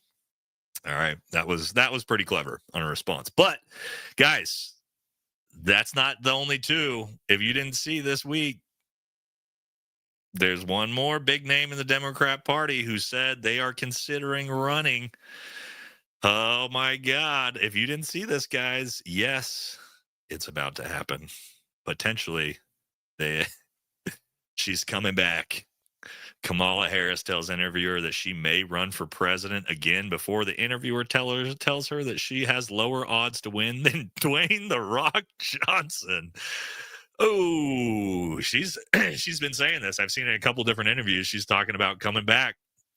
She's polling at like 1% in the Democrat primaries. I think it's Gavin, AOC. Gavin, what was it the last one I saw? Gavin, AOC. Then you got Buttigieg mixed in there somewhere. And then The Rock was on there. And then Kamala was like on the very, very bottom of everybody on potentials. So you can't miss it. All right. Then, yes, so we had this question earlier. Question about Graham Plantner, I believe his name is. Did I say that wrong? Plantner, I believe. Graham Plantner. One of the Democrat candidates, 2 Democrat candidates that are getting a lot of traction right now, very popular, and that is James Talarico in Texas and Graham Plantner in Maine. So let's watch this clip, because this is a very interesting clip with both of them that I think we should watch to see what we think together about this, guys. Let's take a look at this clip. I think you guys are going to find this interesting. Oops. At a historic low in popularity. Wait, we need to reset that so you guys can hear that, because that's important.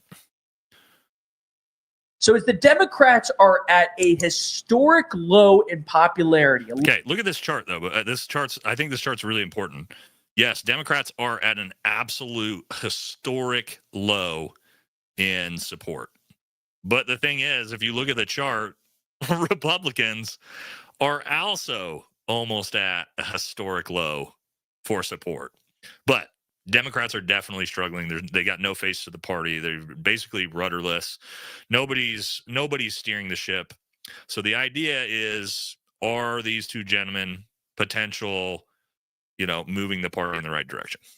A 35-year low. Unbelievably unpopular, especially with young men. Yeah, young men are not supporting the Democrat Party at all anymore. These 2 candidates, Graham Plantner, red beard, dad bod, dirty hoodie, military veteran. I did 4 infantry tours in the Marine Corps and the Army. I'm not afraid to name an enemy, and the enemy is the oligarchy. Then James Talarico. James Talarico explained it to me. He's a Texas representative who's also in seminary. He's a very religious man. Speaks evangelical vernacular with fluency. These 2 people are running for Senate, and by the way, are unapologetically progressive. They have a clear cost of living case, which many feel that the Democrats ignored in this last cycle. The biggest divide in our country is not left versus right. It's top versus bottom. Like that. Our taxpayer dollars can build schools and hospitals in America, not bombs to destroy them in Gaza. They sort of go past identity politics and unpopular issues for the left, or they dismantle them through a lens of masculinity or Christianity, tools often used by the right today. So, what's our thoughts on that? I mean, I'll be honest with you guys. You hear the exact same thing they both just said. Those things are things you hear come out of my mouth on this channel all the time. I mean, it's hard for me to be like, no, I don't like that message. I don't know. Those messages sounded pretty good to me. Now, I don't know what the policies look like for them when what implementation looks like, right? It's great to say that, but if implementation is through socialism or, borderline communism, then all of a sudden it all falls apart to me. But I see a lot of people saying Plantner is a plant. I mean, I don't know. Here's the thing for me. Anybody who spent an entire career in the military, bunch of combat deployments, was in combat arms, hard for me to believe that they're a Fed plant, guys. Me personally, I just don't buy it. So I do think he definitely wants the best for the country. But again, what's the way of the policies? Actually, so looked at the last poll. Zoran actually on top for who you guys wanted to win. Seawall right behind. Hardly anybody wants Cuomo. Not surprising. All right, let's what are we going to look? Let's see what we want the poll. What do we want the poll to be when we're talking about this? between for Plattner and Talrico? What do we want the poll to be? I want to ask if you like their message.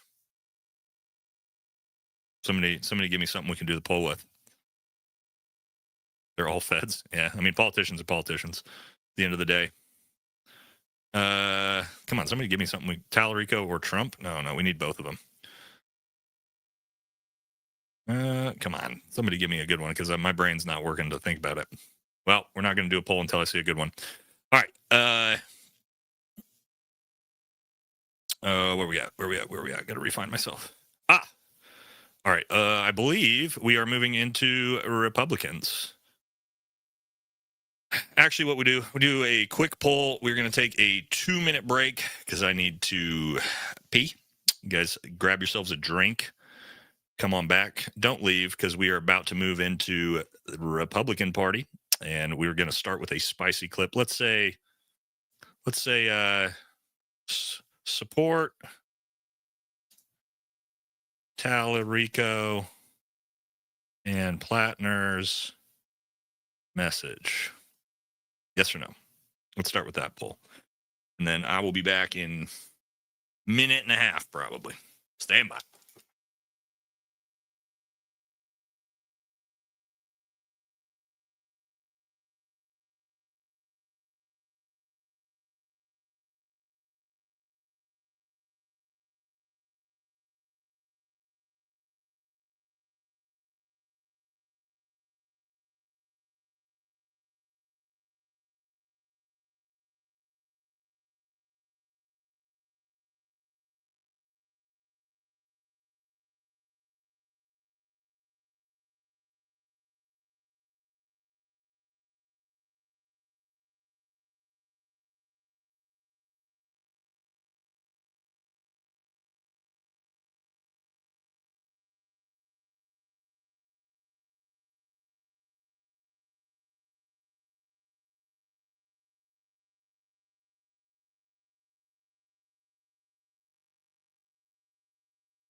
Take her in shortly.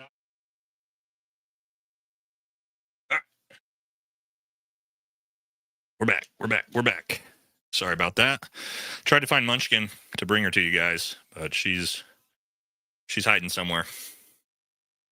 Maybe she'll show up. All right. Here we go. We're going to jump into Republican stuff. We got to hit super chats on these ones real quick.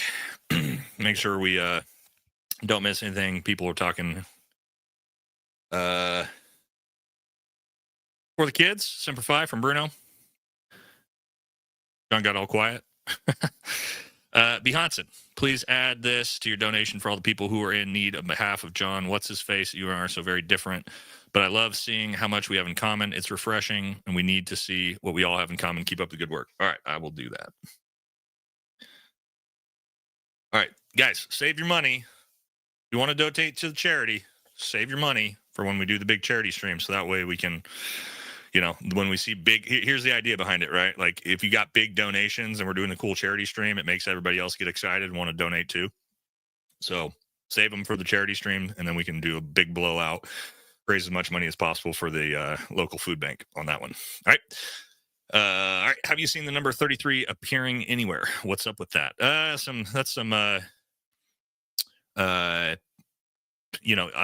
is it? Illuminati type stuff. I'm not that well versed in the conspiracy theories.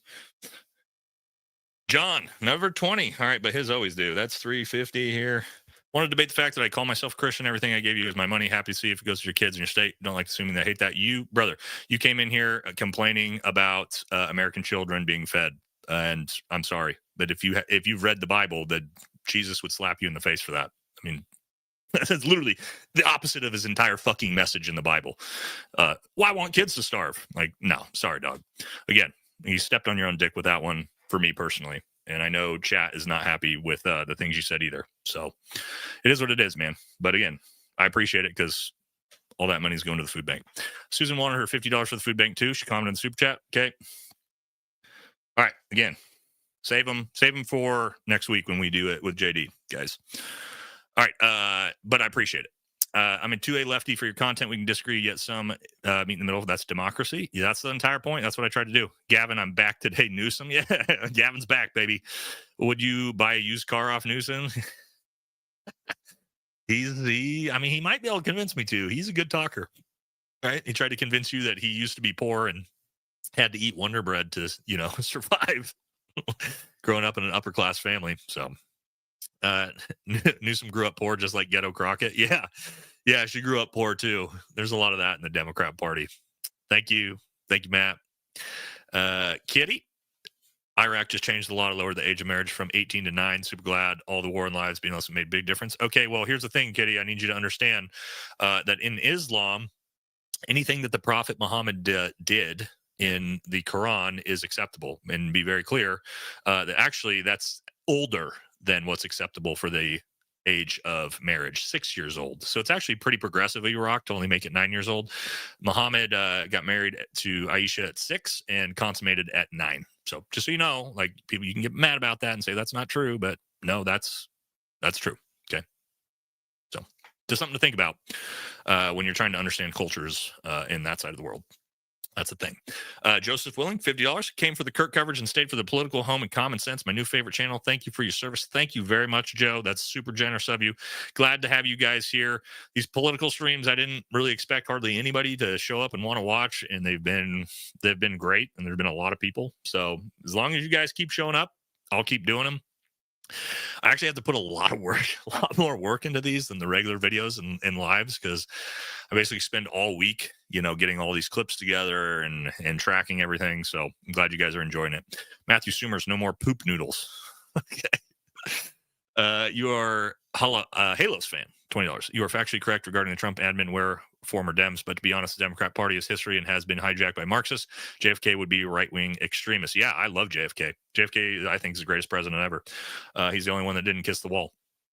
Because George Washington is my favorite. But JFK, you guys know JFK as a Green Beret, we have a very close affinity to JFK because JFK created the Green Beret, or it's the only headgear issued by a president.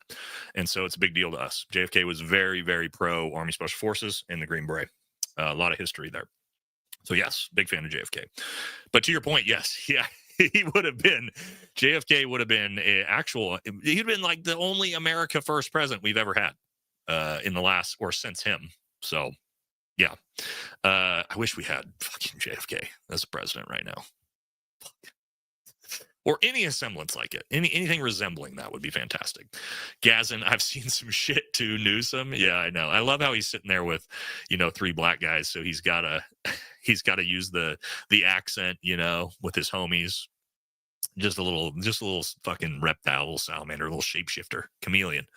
Bobby Lynn, $10. You would destroy jazz hands, Newsom. He does kind of have some jazz hands to him. Skeptic, $10. Unfortunately, I live in California, but the gas prices are currently $3.67. Fuck the theater kids. That's not bad where you're at, $3.67. It's upwards in $6-7 in some places. As a Muslim, a fan of your content integrity, us first, and crucial and happy mini walking to the I believe that's the flag, control of this nation and its geopolitics. Yeah, brother. Everyone's welcome here, regardless of your religion, your political affiliation. As long as you're pro-America, America first. That's what it's all about. Blue Cord Devil, again, AOC. Only person I know that can eat an apple through a picket fence. Okay. Okay. All right. That one made me laugh. That was a funny joke. That's a horse joke, if you guys don't get it. Right. Okay. Just enter a bottle of Chardonnay and call it Harris. Okay, you guys got some funny ones tonight. Is there a Democrat that you'd like to see run? Like for president? Wow. Fuck, dude, I don't know. There's like nobody on either side that I like. A Democrat I'd like to see run? I don't know. Anybody in the chat? You got some in the chat? I mean, it's not going to be Stephen A. Smith. I kind of like this one. I do like Stephen A. Smith, and he's had some really good takes lately. him better than most. Fetterman, I do like Fetterman too, guys. Except Fetterman's super hardcore pro Israel, so I don't like that. Stephen A. Smith, I don't mind that. Andrew Yang, yeah, I don't think Andrew Yang's a bad choice. Jon Stewart, Mark Cuban, yeah. Is he a Democrat? I think he's still pretending to be a Republican, isn't he? I don't know. There's not a lot of good choices. Not from like the normal establishment, probably not. California house burned in the Altadena fire, directly benefited from insurance protections Democrat passed, but now dealing with costly, ridiculous building codes they also passed. It's complicated. It's a good point. I have heard that's causing a lot of the problems is trying to get rebuilding. So sorry to hear that, man. That sucks, man. I hope that gets worked out for you guys and you get what you need and you get the house rebuilt, man. Definitely hoping that for you. My issue with Plattner, he sounds just like Fetterman and he turned into a real piece of shit. Not really. Fetterman actually is pretty much one of the most moderate people in Congress right now, to be honest. Might not like that he's sort of moved towards the center. But Kanye, yeah, I don't know. Marshall Shuck and Jive, $20. Thank you. Hey, Nate, can I get on board? I could get on board with either Talarico or Plattner. However, the DNC will never, and neither one will get the delegates. Yeah, that's an interesting one. I would say, like, based off of their message, I like their message, man. These are two dudes compared to like a Zoran or like some insane shit like AOC. Yeah, I like their message a lot. So I wouldn't have a problem with either of them as long as they actually carried forth and voted that way with policy. Again from Matt, more poop noodles. I don't know what that means. Hairless Chimp, have you heard of the 17-556? It's a 5.56 neck down to a 17 HMR bullet. Grantham made a video. A lot less energy and 6 inches of penetration.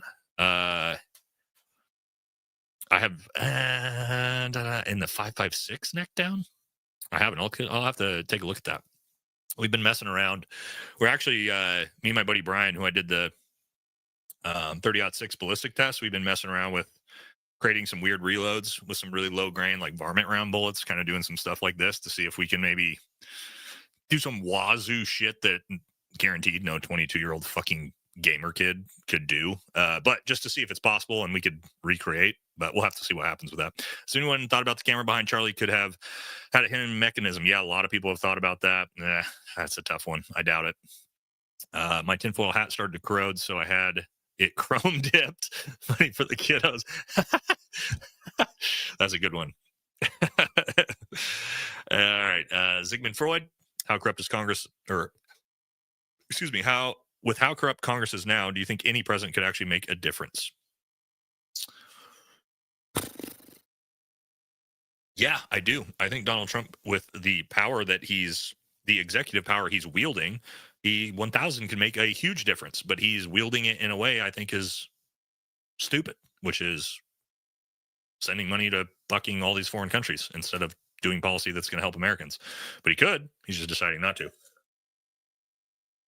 So I do think the president could do it, but it doesn't seem like either side of them wants to. All right, let's move into Republicans. Let's start with this because apparently, because Tucker Carlson just showed us, we are allowed to put this content on YouTube now. If you haven't seen, yes, Mr. Nick Fuentes did a full interview with Tucker Carlson on YouTube, and we can now use these on our own YouTube channel, I'm assuming. If Tucker can, I believe I can. So he's got some great ones. Talking about the Republican Party here. Just as to start off what we're going to talk about with Republicans and the Republican Party. Democrats shoot you, and the Republicans will let the Democrats shoot you. They hate you. They want your vote, and then they want you to shut up. Yep. So they will pander to you. They'll hold up their stupid signs that say mass deportations.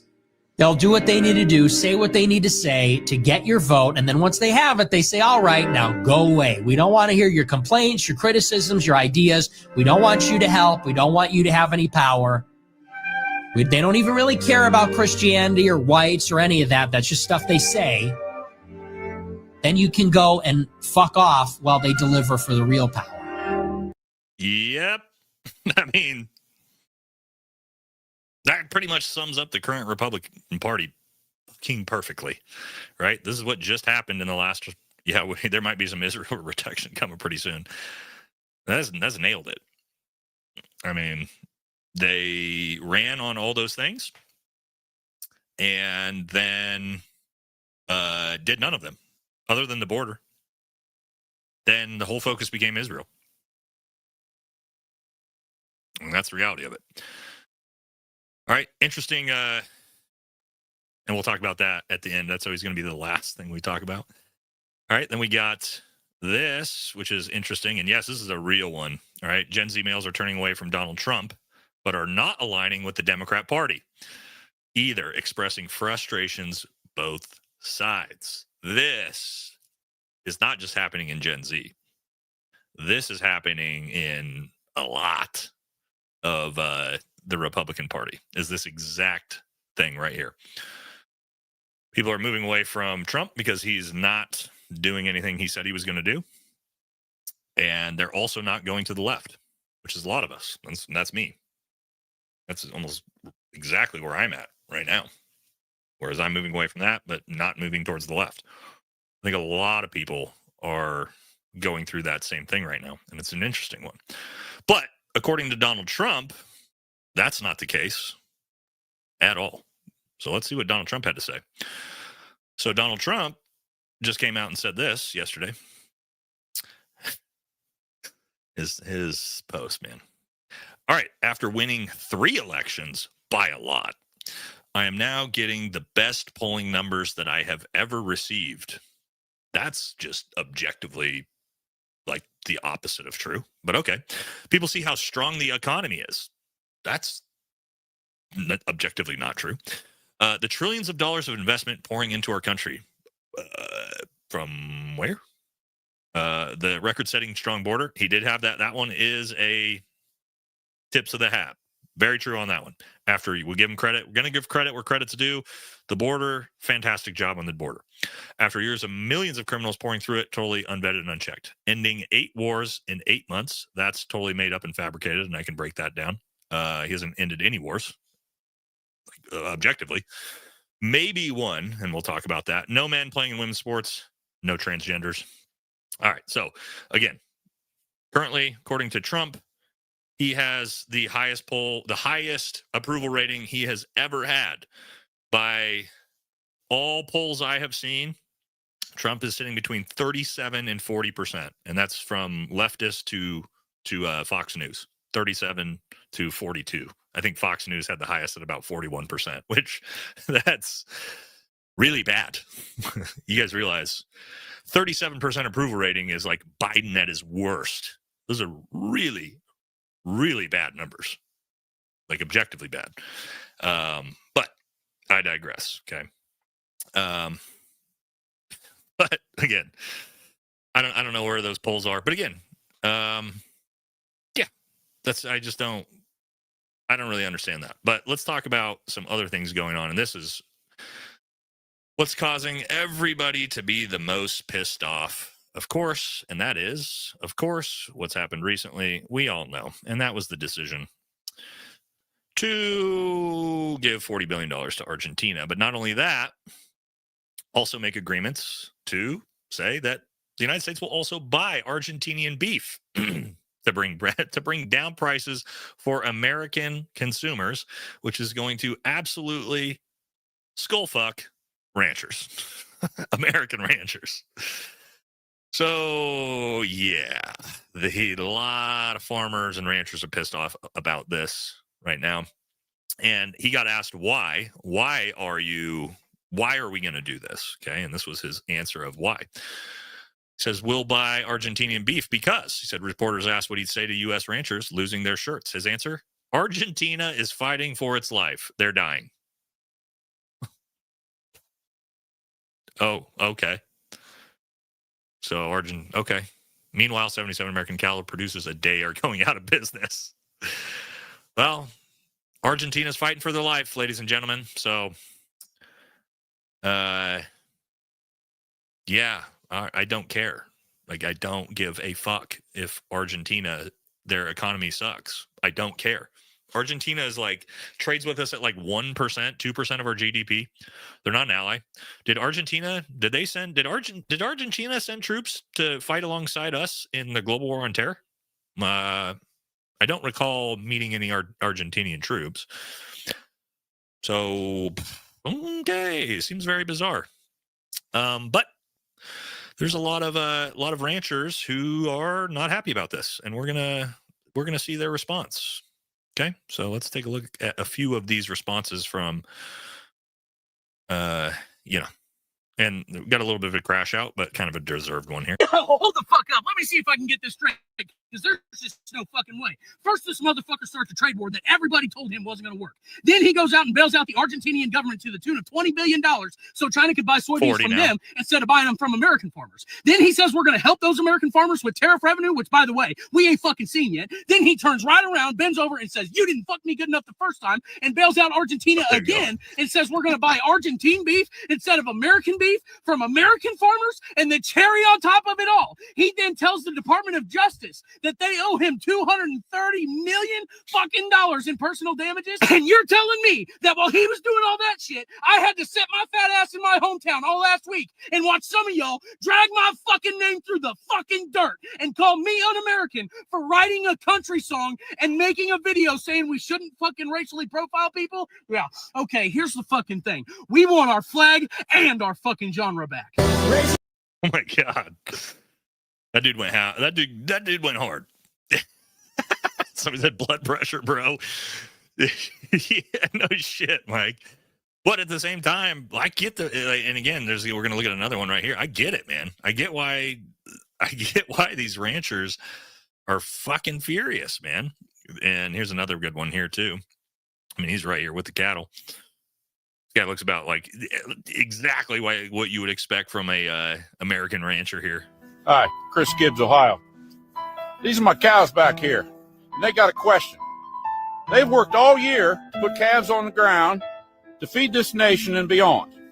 They want to know why in the hell would the American public want to buy beef from Argentina when they're standing right here, ready to go to work, been working all year. Looking at you, Donald. That guy is, yeah, that guy's got American rancher. those cows though, man, just like the cows chilling there staring at the camera. That's kind of like, oh, that's kind of weird, but yeah, I mean, like it's not great.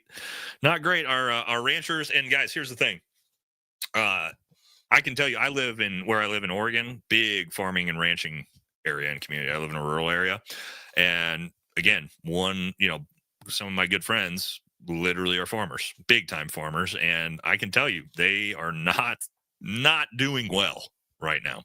Any farmer, American farmer, and farming's not easy, guys. Any farmer will tell you that they are basically one bad year away from losing their farm and going out of business, like at any point in America. And this on top of it, I mean, this is fucking hosing. Also, is it a good idea for us to be like destroying our own agriculture and beef production in the United States? Does that seem like a good idea in the long term, so that we can buy beef from Argentina? I don't know. It seems very bizarre from a policy choice, but we've talked a lot about who's not doing well. Ranchers are not doing well. Military's not doing well. They're not getting paid. Agriculture's not doing well. Farmers not doing well. But you know who's doing really, really, really well? And I'm talking, my God. These people are absolutely crushing. And that is Trump's family. Oh my God. The amount of fucking money these people are making, holy shit. So this actually says a congressman who's now going to introduce a bill to ban Trump, his family, and elected officials from owning and creating crypto. Because, yes, Baron Trump just made $80 million off of shorting Bitcoin like 2 hours before his dad announced 100% tariffs on China. And not only that, if the they weren't doing good enough, well, don't worry. Because I didn't know this was a thing that you could do. But yeah, why not? Trump's DOD just gave a massive contract to Don Jr.'s drum company. That doesn't seem like corruption. Like, really? We're handing out contracts to our son's business? What? Not to mention Jared Kushner, who's got basically a $2 billion investment from the Saudis and Qatar. But like this, like, really? You guys aren't concerned? Like, I want to hear from some MAGA folk. You don't have any problem with this? Like, this doesn't bother you at all? You're like, oh, we don't care. I know you cared when it was Biden and, you know, Hunter with his shit in Ukraine and Burisma. You cared about that. You cared about Hunter's fucking paintings he was selling to China. But you don't care about this? This is fucking crazy that this is happening. Guys, that's insane. Giving straight up government military contracts to your kid's business? What? Fucking wild, dude. Not to mention all the crypto and all the stuff they're doing with that. But my God, it's all corruption. And guys, I don't agree with it on either side. It was wrong when fucking Biden did it, and it was wrong when Trump did it. But this is at a level that's like, from a actual dollar amount comparatively, I mean, Trump's crushing, dude. The Trump family is absolutely crushing it right now. But also this one, I think, is kind of interesting. You guys may have seen. Trump keeps talking about this one. Success. President Trump, the president of peace. Let's talk about this. President Trump ended 8 wars in 8 months. Did you guys see this? I mean, I got to tell you, ending 8 wars in 8 months, the dude deserves a Nobel Peace Prize. You cannot argue with that. Like, 8 wars in 8 months, that is absolutely chef's kiss. Incredible. There is a problem with that, though. And that's the fact that he didn't actually end any of these wars. And most of them aren't wars. So this is kind of interesting. Let's look at these, okay? Cambodia and Thailand weren't at war. Kosovo and Serbia, not at war. DRC and Rwanda, currently still at war. Pakistan and India, that was a terrorist attack. They weren't at war. Those are 2 massive, massive countries. You think we wouldn't have known if they were at war. Israel and Iran, Israel started that war. We funded it, and then it lasted 12 days, and then we ended it. I'm not sure that's peaceful. Egypt and Ethiopia, not at war. Armenia and Azerbaijan, this is like the only one I'll give him a little bit of leeway for. And then Israel and Hamas, that ceasefire was over in like 4 hours. What are you fucking talking about, dude? What are we talking about? Yeah, dude, what are we talking about here? None of those, like 2 of those were wars, and the only 2 that were wars were ones Israel started, we funded. That's a lie, Nate. No, it's not. No, it's not. I understand war a lot better than you do, Catherine. I can promise you that. No, it's not. That's all just made up. And this, like, we ended the war in Gaza. No, you didn't. They were back to bombing 4 hours later. What are we talking about? They're currently bombing the shit out of Gaza as we speak. Come on, dude. This is wild, dude. I mean, but you can just say it. It doesn't matter if it's true, right? Just say whatever you want. All right. Let's hit a couple more of these before we move into the last portion, which is going to be, of course, our favorite, Israel. What do we got here? Well, I got another one. I'm not sure what we're going to be looking at here. Hold on.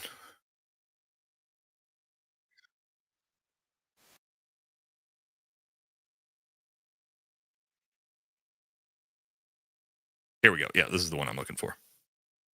Another one from, again, we're allowed to share these now, Mr. Nick Fuentes, because I don't agree, obviously, with everything this guy says, but I can tell you, I do agree with a lot of pretty much all his America First points. Something about voting Republican. And you need to listen and listen well. I'm a 27-year-old white man. The Republican Party has never, ever in my entire life done anything for me. Yep. To make my life better, to make my life easier? Never. Never. What are the kinds of issues that I'm facing? Home ownership is unaffordable. Has the Republican Congress done anything about that? Absolutely not. The job market is cooked. It's cooked because of H-1B visas. It's cooked because of high-skilled and low-skilled immigration. Has the GOP done anything about that? Absolutely not. They sent us to war in Iraq, Afghanistan. Now they want us to fight a war in Iran. This country's cooked because of feminism. Things like no-fault divorce have made marriage very unattractive. Do Republicans even talk about that? Absolutely not. College is unaffordable. Have the Republicans tried to wipe student loans or make college more affordable? Absolutely not. All right, so tough to argue with any of that. I'm sitting here thinking to myself, what about that's wrong that he just said? Like, objectively wrong. I don't know. Nothing seems like it's easy to argue with that, Ryan. Yeah, I don't think so, bud. No, it's not easy to argue with that at all. That's pretty much spot on. But let's move real quick into these final two. They're a little off topic, but they're not really Republican Party. But, we always love bashing on Kash Patel here on this channel. So let's do that for a minute before we move on. And that is, while instead of releasing the Epstein files, the FBI is busy with this. And I love the I love the comments on these two, of course, right away. Individuals such as Chauncey Billups, Damon Jones, and Terry Rozier were taken into custody today. Former, current NBA players and coaches. What you don't know is that this is an illegal gambling operation and sports rigging operation that spanned the course of years. The FBI led a coordinated takedown across 11 states to arrest over 30 individuals today responsible for this case, which is very much ongoing. Not only did we crack into the fraud that these perpetrators committed on the grand stage of the NBA, but we also entered and executed a system of justice against La Casa Nostra to include the Bonanno, Gambino, Genovese, and Lucchese crime families. Oh, man. And then, of course, Benny Johnson exposed them all, except for, I don't know, fucking the Epstein client list, which, of course, right, these comments. We care about Epstein and Charlie Kirk assassination. Tell us the truth. This next one. Great job doing all the side quests. We still need the man quest Epstein list to be completed before you go to Valhalla, which is one of the top comments. Oh, yeah, man, that's great. Like, I'm glad you're busy taking down gambling rings in the NBA. Okay. Do you not got better things to do right now? Do you think, FBI? Yeah, there you go. Here's another one right here. Following up on that same thought process, the FBI wants to tell me that it can prove without a shadow of a doubt that NBA star Terry Rozier faked an injury to cash in on a legal sports bet, but they can't answer one question about the Charlie Kirk murder. Womp, womp, womp, womp, womp.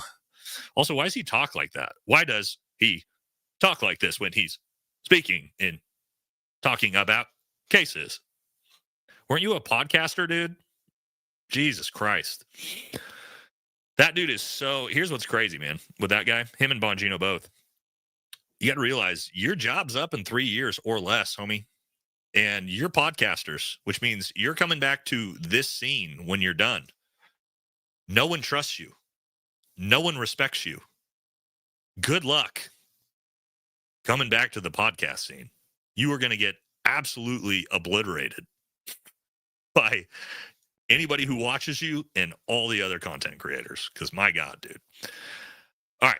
Now we got to move into the last part of the show. Yes, we keep it. Oh, we got to do super chats first. Then we're going to move into, yes. We always keep it at the end. Make sure the YouTube algorithm thinks this is a PG-friendly stream. So we do our Israel and politics at the end. All right. Let's hit these super chats real quick. I don't want to miss any. Make sure. I think we got these ones already. Here we go. Start here. And then we'll jump straight into the spiciest part of the show. What about Senator Kennedy from LA? Oh, Louisiana. I like him, but I believe he's super hardcore Zionist as well, isn't he? If I recall. I'd have to look that up. I don't remember. He is funny. He does say a lot of funny shit, but I don't remember. Hey, brother, I'm a little late. Can't thank you enough for your opinion on Snap. I'm retired. Spent the majority of my time at 75th. Mom's retired school board. Hell yeah, dude. We probably right down the road. Man, Mom's retired school board. Yeah, well, she probably knows exactly same type of thing I was talking about earlier with the kids. Silver Slayer, $10. Did you see the end of Candace's video today? Someone asked if she did a background check on Ian Carroll. She was thrown off, but she said she'll look into it. I thought that was very odd. A background check on Ian Carroll for what? I mean, I can literally text Ian and ask him why he would get a background check into him. Oh, it was a joke? Yeah, I don't know. Ian seems like a great dude. I like Ian a lot. I mean, maybe it's pretty hard to be as big as Ian and have some weird thing in your background nobody's found by now. King's Rule, $5. Couldn't help myself. The guy that said he paid $3.67 per gallon in CA is a straight up liar. Yeah, dude, it's higher than that in Oregon. Much higher in Oregon. The average price in CA is $4.86 average. Paid $5.19 in LA. Yeah, and that's actually down quite a bit from where it was earlier in the year. Rock Hard Fister. That's a good name.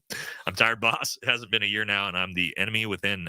I'm the enemy within. My own country shit is expensive as fuck, and I'll probably get deployed to a state in the U.S. or effing yeah. Are you in the military? Deployed? Oh, it hasn't even been a year now. I'm assuming that's what you mean. Well, I don't think you're going to get deployed to there. I would hope not. Although they did just send 200 U.S. troops there. I don't know what the hell they're doing yet, but we'll have to wait and see.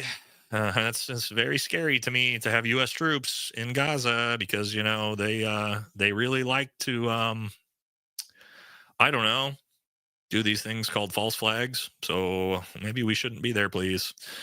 All right. James Smith, 50. Thank you very much. Very, very generous of you, brother. Trump's Treasury Secretary Scott Bessent worked directly for George Soros. I did see this from 1991 to 2015. Soros is heavily invested in Argentina, and that's who Trump is really banging out. And yes, Scott, I believe it was Scott Bessent. No, who is it? There's one other. There's a billionaire that's also close to them that had bought a shit ton of Argentina's. What was it? It was like their high risk bonds, and they were going to go under. And he's close friends with Scott Bessent, I believe. I saw a whole story about breaking it down why we actually gave the billions, and it was basically to bail out a couple of Trump's buddies from poor investments into high-risk bonds in Argentina. Oh, go figure. Weird. It's not actually to help the American people, which, I mean, it didn't make any sense. But yeah, good comment, man. I did read into that. Very interesting story. E-Train, $5. Scott Bessent said he was a soybean farmer. Did you see that? I think he owns lands and leases to farmers. I didn't see that. Antonio Garcia, 50. Thank you. Very, very generous of you, brother. If we go libertarian or fully deregulate, we risk sliding back into oligarchy. Yeah, I'm not a full libertarian fan myself either. I agree with you on that. Scandinavian Democrat socialism seems to work well. Yeah, here's the thing, man. My family comes from Sweden. Very different demographic. There's not very many people. A lot of natural wealth, like in Norway, oil. So it's like those things. It's like Kuwait, right? Or Dubai, where you have a small populace and a massive, massive amount of money that makes these type of socialist type governments a lot easier to be super successful in that way. When you have 350 million people in your country, it's a lot harder to do that. So I don't believe that it does work very well. To your point, it works incredibly well in Norway and Sweden and Finland, Denmark. They have the highest quality of life like the number one metrics in fucking everything, basically. So you can't really argue with that, but that doesn't necessarily mean it directly translates to what would work in a country with, fuck, I don't know. I don't even know the math. 35 times more people. You know what I mean? But maybe, who knows? It doesn't work in Latin America, I can tell you that. Socialism does not work in Latin America. So interesting, though. Coop wins $5. It was very hopeful for Trump's first term. Yep. His second was hopeless. Definitely not America first. I like Massey and the Pauls. I like Ron Paul. I do not like Rand Paul. I think Rand Paul's fake.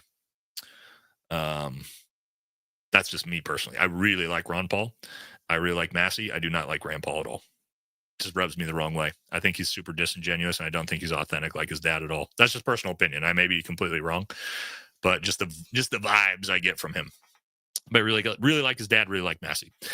Joe Saunders, $5. American farmers, ranchers, and so on have always been bargaining or gambling chip for those on high. Yes, they have, man. Like Joe, like I said, with farmers, you're one bad season away from going under, man, at any point, even the big farms. So they don't need to be like actively being worked against by the government through tariffs and all this shit. It's already hard enough for them to make a living.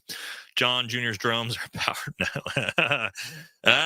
If he got in business with Hunter, maybe, but I think Don's got a little spastic to him too, just like Hunter does. I don't think he's I don't know if he's been caught with anything like that though. Bobby Lynn, $20. I'm holding out hope that Cheeto Jesus gets off his world tour, pulls his head out of his ass and starts working on America. Things that he promised to America, take care of our veterans, brothers and sisters. Here's the thing, guys. I could support Trump again. If he pivots and actually starts doing America first policy, I will come back to it'll be a tough sell. If the Epstein files don't get fully released, I'll probably never support him. If they release the Epstein files in their entirety, we stop sending money to all these foreign countries, we actually do go straight into America first policy. I don't think any of these things are going to happen. Why would we believe they're going to happen, right? But if they were to happen, I would 100%, we would be talking about what an awesome job he's doing. But that's not happening. So I'm not an anti-Trump guy just because he's Trump and I don't like Trump. I'm anti-Trump because of his policies. And strictly that. And I mean, he's kind of a scumbag too, but whatever. I don't care if my leaders are shitheads and bad people if they do a good job. I mean, that's just kind of the way it is. I was in the military. A lot of shitty people that are very good leaders. That's kind of the reality of it. Blue Cord Devil, $20. Just a thumbs up for not totally bashing that Stolen Valor POS Saturday. I know I wouldn't have cared what it looked like. Oh man, yeah, I really don't like Stolen Valor, especially when you are screaming it in people's faces and lying about it. Right. So there was definitely a lot in me. If there wasn't cameras, I would have taken his jacket from him. If there was no cameras at all and it was just him and me and there was nobody around, I would have ripped his jacket off of him. Fuck him. But you can't do that type of stuff when you're a YouTuber and people got cameras on you. But I do hate Stolen Valor. You guys know that more than anything. AJ Crawdle, $5. New swamp is the same as the old swamp. Q All-Star by Smash Mouth. Yeah, it's the swamp, man, and ain't nobody been drained from it. It's funny how that worked. Trump is setting up to invade Venezuela. That is my video tomorrow. So, guys, the reason why we didn't talk about Venezuela at all, it's a big deal right now. It's a lot in the news. Is because I'm doing my entire video tomorrow is breaking down Venezuela and the fact that, yes, the CIA is getting ready to assassinate the Venezuelan president. That's going to happen most likely unless they fuck up. But yeah, it's very clear that that's en route. And we're going to regime change Venezuela for, well, not a lot of different reasons, like one main reason, but we'll talk about it in the video tomorrow. New favorite source, wood chipper. Yeah. Thank you, brother. We definitely are a pro wood chipper channel as well with our buddy JD. Crash Out. Ooh, I like this. Crash Out Patel. I haven't seen that one yet. I will be using that one. I use Layaway Patel, Cash App Patel, some other ones like that. But Crash Out Patel is a good one.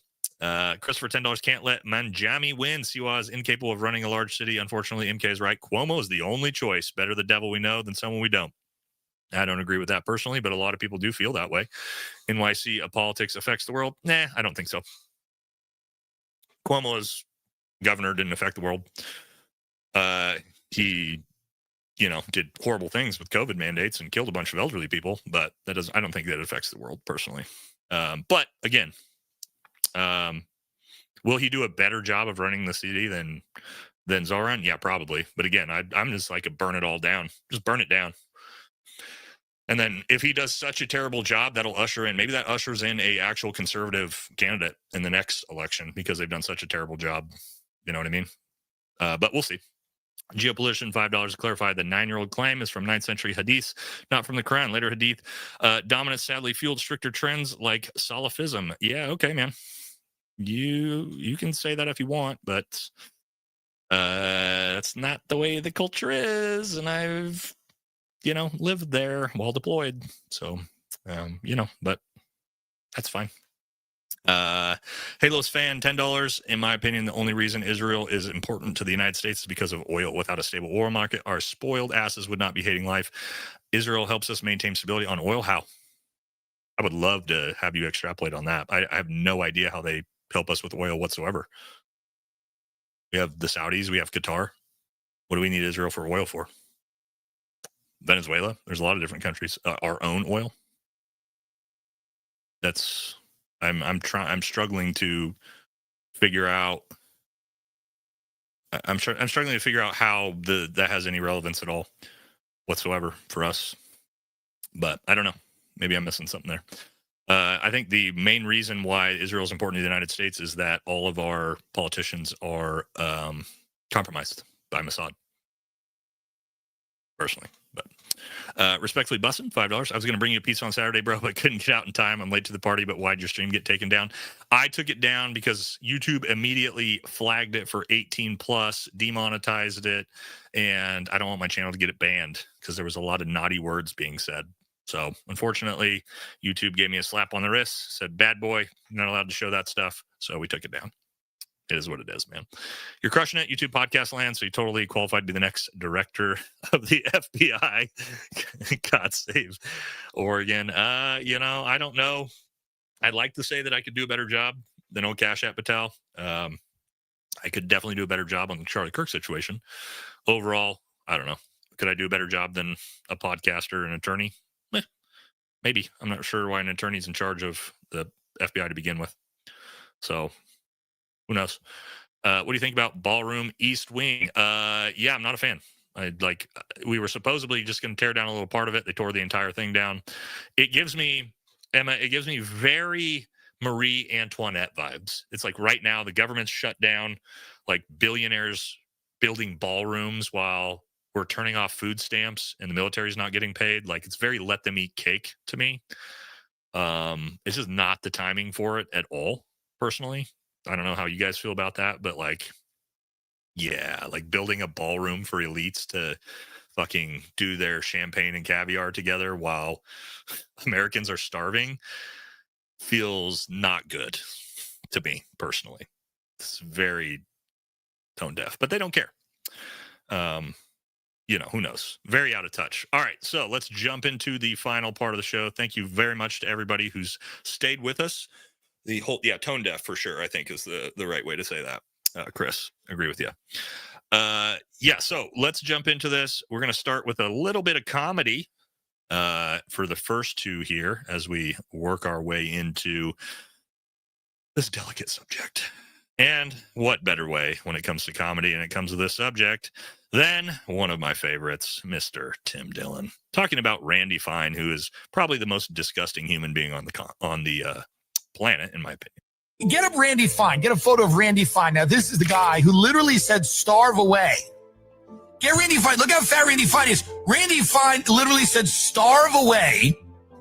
This guy is out there telling the Gazans to starve while looking like he's like full of marshmallow fluff. It's the cruelest thing to just have a fatty boom batty telling the people, get that quote up.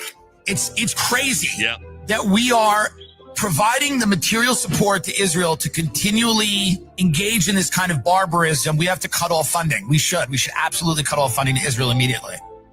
Cut off funding. Oh, 100%. I don't know why that's even controversial. I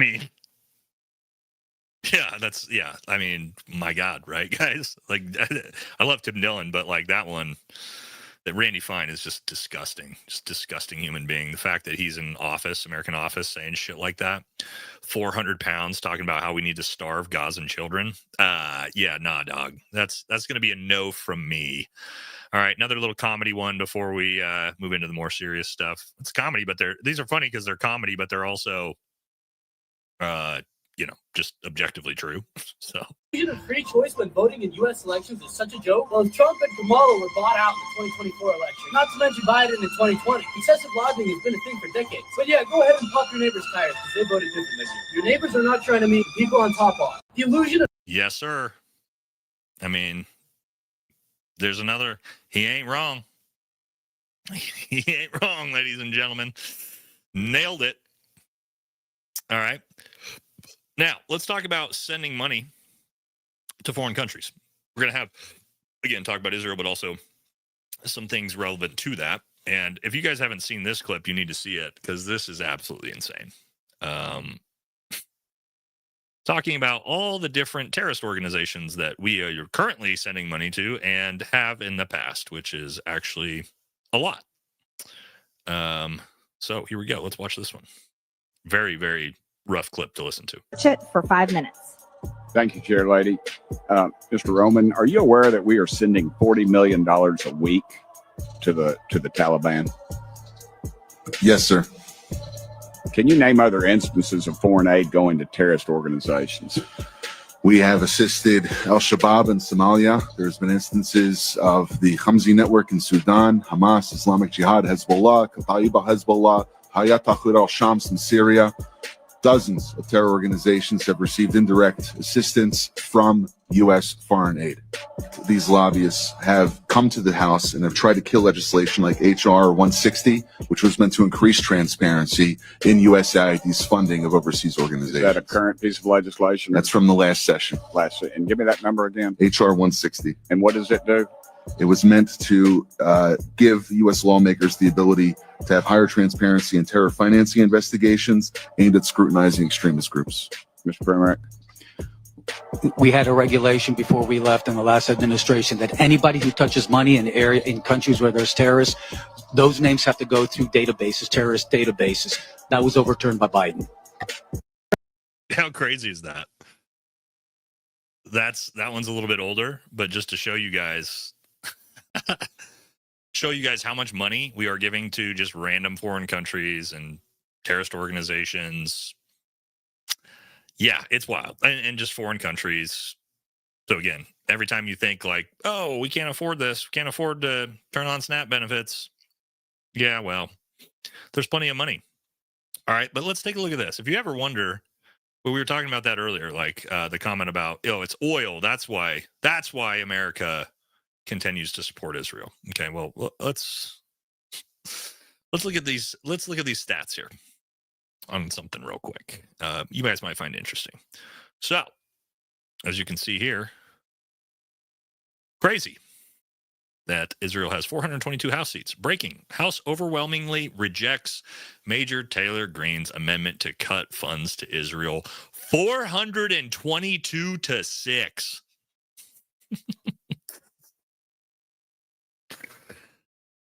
$422-6 against turning funding off. Oh, only 6 people. That's our Congress. That's our House. 422-6. That's to stop funding. You think? I mean, let's do a poll. All right. I don't even know what somebody do the math on the percentage of that to me. What percentage of Congress is voted against it? Tell me quick math while I do this. But then let's compare that to our own poll here that we're going to do. Why can't I start a poll? Stand by. There we go. All right. Cut off. Stream's lagging a little bit. Cut off funding to Israel? ? All right. We'll start a new poll. Let's compare our chat to the House. Did somebody do some quick math on that for me? I'm sure somebody did, right? Quick math. Come on, we got somebody. 1.5%, Mighty Mouse. So less than 1%. Come on, somebody's got to be better at math than that. What's 6 divided by 422? Or 6, what is it? Yeah, it's less than 1. Definitely. Is it less than 1%? I think 1.5% is probably correct. I'm just guessing off the top of my head. Anyway, so 1.5 to, let's say 1.5 to 98.5. 1.4. Okay. Yeah, 1.5, approximately 1.5. Okay, so it was 98.5 no, or yeah, no, 98.5 no to 1.5% yes. So it'd be interesting to see what our poll shows when we look at it. Is the poll up? Did it not go up? It's why can't I see it? Is the poll up, chat? It's not showing it for me for some reason. Somebody say yes or no. Poll. Can you guys vote on the poll? Okay, cool. All right. So again, 422 to 6, right? Well, how much money have we now? We all know, right, that over the course of history, we've sent, I think, close to $400 billion to Israel in funding. But what have we sent just for the Gaza war? You guys seen those numbers before? Your tax dollars. Let me be very clear. Your tax dollars funded this. So let's take a look at that. Let's see. The United States has spent $33.7 billion on Israel since they began the Gaza war 2 years ago, per a new report by the Quincy Institute. $33.7 billion. That's just on the war, right? That's bombs, munitions, all the benefits, because we pay their you guys realize, like, you guys realize we fund their soldiers' healthcare, and we fund all sorts of programs for them, for the IDF. IDF, I believe, makes significantly more money than any American soldier does, too. All paid for by your tax dollars. Your tax dollars pay for all that. Yeah. Oh, there's the poll. Oh, that poll's almost completely backwards. 95 to 5? Wait, what? How is that possible? How is it possible that over 95% of our politicians voted no, but 95% of our chat voted yes? Seems like they're not voting in the way the American people feel. What is the job of a representative? U.S. representative? What does the word representative mean? Isn't the job of Congress, of their duly elected officials, to carry out the will of the people? Represent the will of the people? What? There's a massive disconnect here. That's the opposite of the will of the people. Polar opposite. Very bizarre. All right. But if you haven't seen, I'm sure you guys saw. Did you guys see Donald Trump and JD Vance said that Israel, they will not allow Israel to annex the West Bank? I'm sure most of you guys have seen that. Put that out a couple days ago. Did you guys see what Netanyahu came out and said immediately? Immediately after Donald Trump said that? Let me show you what he said. So right after Trump said Israel will not annex the West Bank, Prime Minister Netanyahu dismissed President Trump's policy opposing the West Bank annexation, saying it doesn't matter, and asserting Israel is an independent country. Netanyahu's remarks came after Vice President J.D. Vance was informed the Knesset's vote to annex, they voted to annex it the other day, by the way, annex the West Bank was purely symbolic, as Vance made clear the administration was not happy about it. This guy doesn't give a shit, dude. This is the craziest thing, is that Trump will come out and say something, and Netanyahu will literally just come out and say, get fucked, dude. We'll do whatever we want. We're an independent country. You're independent, huh? Then you don't need the money. You don't need, then cut the funding off if you're so independent. He doesn't give a shit. And you know what's going to happen? They're going to annex the West Bank. That's in the Greater Israel Project. And what do you think Trump's going to do? You guys think Trump's going to cut off funding to Israel when he annexes the West Bank? Bet you he doesn't do fucking fuck all. He'll come out and have some excuse for why he's changed his mind and why it's a good thing. It's so crazy, man. The fact that this dude can just openly disrespect President Trump and he doesn't ever do a damn thing about it. You notice that? Is anybody else allowed to just slap Trump in the face like this over and over again and get away with it? I don't know. It doesn't seem like anybody gets away with it other than that dude. I wonder why. Why does Netanyahu get away with that? Huh. I don't know. I'm sure it doesn't have anything to do with certain someone with some certain files. Doesn't have anything to do with that. I'm sure. Right? But Trump ain't the only one. He ain't the only one. You also got old Tel Aviv Ted. The United States supports Israel not because we are helping out a down-on-his-luck neighbor. We're not engaged in a charity act. Here we go. The United States supports Israel not because we are helping out a down-on-his-luck neighbor. We're not engaged in a charity act. The United States supports Israel because those who hate Israel hate America. Wow. Those who hate Jews hate Christians. That makes no sense. What is he fucking talking about? What? What? Okay. That makes zero sense. Right? Like, what is this guy doing, dude? Those who hate Israel hate America. Why? How? This makes no sense. But again, wonder why.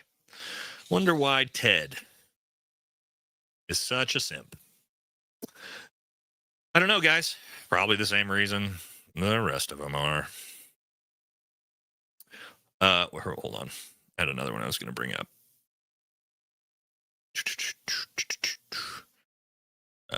Where we go? Oh, yeah, here we go. More American politicians just saying disgusting shit. There's a lot of them that can't help themselves with saying this disgusting shit. So here we go. Old Tom Cotton. Man, and I'll talk about it here in a minute. No famine in Gaza. The world's leading experts on famine, the IPC, have declared it a famine. You're saying they're wrong? The world's leading experts on famines are left-wing clowns who are anti-Semites and anti-Zionists. You're asking the world to not believe what they can see with their own eyes on video. Why would the IPC lie about famine? It's what they do. Because it's riddled with anti-Zionists and anti-Semites. Who are you with? Al Jazeera English. That's what I thought. Beautiful. What do you say about working for a terrorist sympathizing network? I would say you don't watch much Al Jazeera English. I'd say you're an embarrassment. Wow. There's no famine going on in Gaza, by the way, guys. That's, oh my God, dude. Also, anti-Zionist, that's a good thing. That is a good thing. You should be. You should be against the genocide of an ethnic cleansing of a group of people, guys. Pretending like there's not a famine, though? Okay. Then why is there so much aid trying to be delivered to Gaza? Food aid. Because they don't have any fucking food there. What are we talking about? Everything's destroyed. There's nothing there. There's nothing there. That's crazy to me. Like some of the shit these people And again, it's always the Christians, right? Have you noticed this? Ted Cruz. It's always the evangelicals that are just like, nah, we don't give a shit about, genocide of a bunch of children. Like, nah.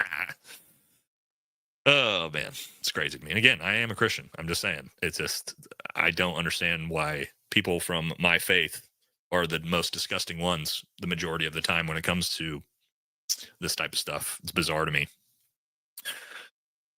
But check this out. You're going to need to see how Netanyahu was introduced to Congress by Mike Johnson when he came and spoke.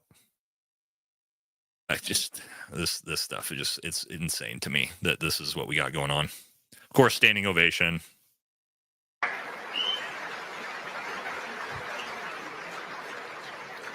Members of Congress, I now have the high privilege and distinct honor of presenting to you His Excellency Benjamin Netanyahu, Prime Minister of Israel. His what?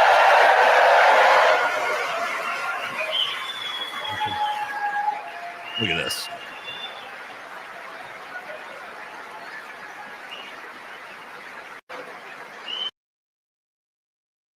His Excellency.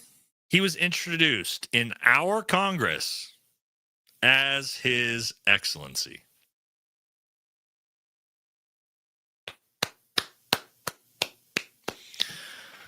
An entire crowd standing ovation. That's a lot of PP tapes, guys. A lot of PP tapes to get that reaction. His Excellency. Fuck, dude. It's insane to me. You only got again, there's only a couple, and here's one politician. There's not very many, right? But one that doesn't claim to be a Zionist. And it's our boy Bernie. Let's see what Bernie had to say about this whole thing. Do you consider yourself a Zionist? No. A lot of Democrats do not vote against Israel because they are scared of AIPAC. Is AIPAC part of the oligarchy? Yeah, of course they are. AIPAC has been successful over the years in defeating a number of strong members of Congress who basically said what the American people, most Americans believe, in that maybe there's something wrong giving billions of dollars to Israel so that they can kill or injure 10% of the population of Gaza. Over 200,000 people, mostly women, children, and the elderly, destroy the entire infrastructure, hospitals, schools, water systems, starving children. So what people were saying, I don't think our taxpayer dollars should go to starve children in Gaza. And AIPAC said, really? Okay, we're going to spend hundreds of thousands, millions of dollars to defeat you. Yep. That's exactly what they do. That is exactly what they do. Now, you don't have to like Bernie necessarily or agree with his politics, but he nailed that one. Like, he nailed that one on the money.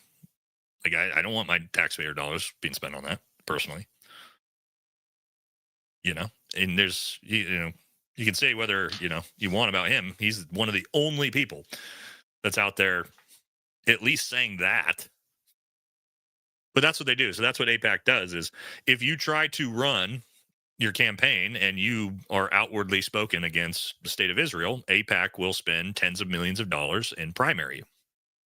That's what they do. And it's very difficult in politics to win an election if you are massively landslided in funding. It's just the way the system works. I don't know how we change the system, guys, because again, we saw those numbers, 422 to 6. Like, the Congress ain't going to do, our government's not changing shit at all, right? So we can't expect the politicians to change it. Somebody said, where's the Trump poll? We already did a Trump poll. Last one we did was the cutting off the funding to Israel poll, which was a solid 95-5. All right, let's hit these final super chats, and then that is going to conclude the show for the night. That was definitely a fun one. A lot of good comments from everybody. let's hit these final super chats, and then we will jet out of here, ladies and gentlemen. Thank you all so much for staying with me on this 2.5-hour live stream on Politics Tuesday. Here we go. The fact the ballroom, Alex, is the fact the ballroom is being built while I'm not getting paid while deployed is wild. There you go, guys. We have an Alec right here, actively deployed service member, not getting paid while a ballroom is being built. Wow. That's where we're at, guys. If you support that, fuck, man. Here's the thing. It's just like, MAGA. Hey, MAGA. You see Alex's comment here? Aren't you the pro-military? Isn't that the pro-military party? You support that shit? I don't know. Alec, sorry to hear that, buddy.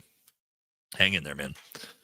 All right, just nobody, $10, the greatest economic boon in U.S. history was between 1946 and 1980. Yep, that's true. During that time, the top marginal tax rate was between 85 to 70% of the country was built from taxing the ultra-rich.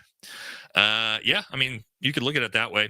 There's a lot to be said for that, right? If you just look at from like 2013, the wealth of, let's see, Elon Musk, Jeff Bezos, Mark Zuckerberg, and Bill Gates, I mean, all of their net worths have like 10x or like 5 to 10x in 10 years. It's fucking insane. Absolutely insane. Like, it doesn't even make sense how much money they've made in a tiny amount of time comparatively what they used to have. Crazy stuff. Stephen A. Smith is GH as Brick. Modest. Love him. Yeah, I do like Stephen A. Smith. Mississippi Girl. I don't know if he's really, is he a Democrat though? Because you'll hear him talk and I think he's I think he's more moderate. I don't know if he would even run as a Democrat. Maybe he'd be a very moderate Democrat. Bobby Lynn, $10. Thank you, brother. Bricked up for you and JD's Food Bank Probo. When and where? Won't let you guys down. Love from Texas. We don't know the exact date yet. We might, we're going to do it obviously well before Thanksgiving, but maybe like second week of November, we'll probably knock it out and we'll make it like a big event. We'll try to get like some cool guests to come on, make it a really fun show. And yeah, that way we can hopefully, do something really positive for my local community. Idiot Carrot, $5 at this point. It would be more effective to vote and fund Israel politicians to force American politicians to fucking care about their own country. Oh, they don't care about our own country. It's unfortunate. The congressmen are just doing their job by supporting our assistant president. That ain't our assistant president, Naomi. Our assistant president is Trump. Yeah. He's the real president, in my opinion. He who controls the Epstein tapes controls the world. Yeah, we still don't have him. What is it? 5-6 years later? When did Epstein get arrested? 2019? Think about how crazy that is, guys. 6 years. 6 years, and they still haven't released him. 6 years. He got arrested before COVID. What? You start thinking of that, and you're like, okay. Is Nick Fuentes going live after this? There you go. All right. Okay. How did Israel contribute to the global war on terror? Not an anti-Semite, not anything. Saying dollar for dollar, just saying. They didn't contribute anything. They didn't send any money. They didn't send any soldiers. Nothing. Our greatest ally. And by the way, you guys know Israel's not our ally, right? And I don't mean that like that's my personal opinion, that I don't think they're our ally. They are objectively and legally not our ally. We've never had any formal alliance between America and the United States. They're not our ally. That's what makes it even fucking crazier. They're not an actual ally of the United States. Man, yeah, not even a part of fucking NATO. They're not an ally or in NATO. Think about that. Think about that. And it makes it 10 times even crazier, dude. It's just what the fuck, man. All right. We just gave more to Venezuela, not at war. Not sure what you mean by that, Bobby. We just gave more to Venezuela, not at war. We'll talk about Venezuela tomorrow. Emma says, what do you think about mandatory service, something like South Korea? I do think it would be very beneficial, but I just think we have too many people. Like, it works for smaller countries, right? They have a lot. Because think about if you were to bring in every 18-year-old in the United States, that would be, I would assume, millions of people every year into the military. And I don't think we have the infrastructure to deal with it. But I do think, service is great for young people. I mean, regardless of what your shitty government is doing, like just getting the discipline and everything that goes into military service as a young person could be very beneficial. But again, I don't think we got the infrastructure for it. Mike Cooper, $20. Congress is shit. We have a handful in both houses that actually care about us. Sad.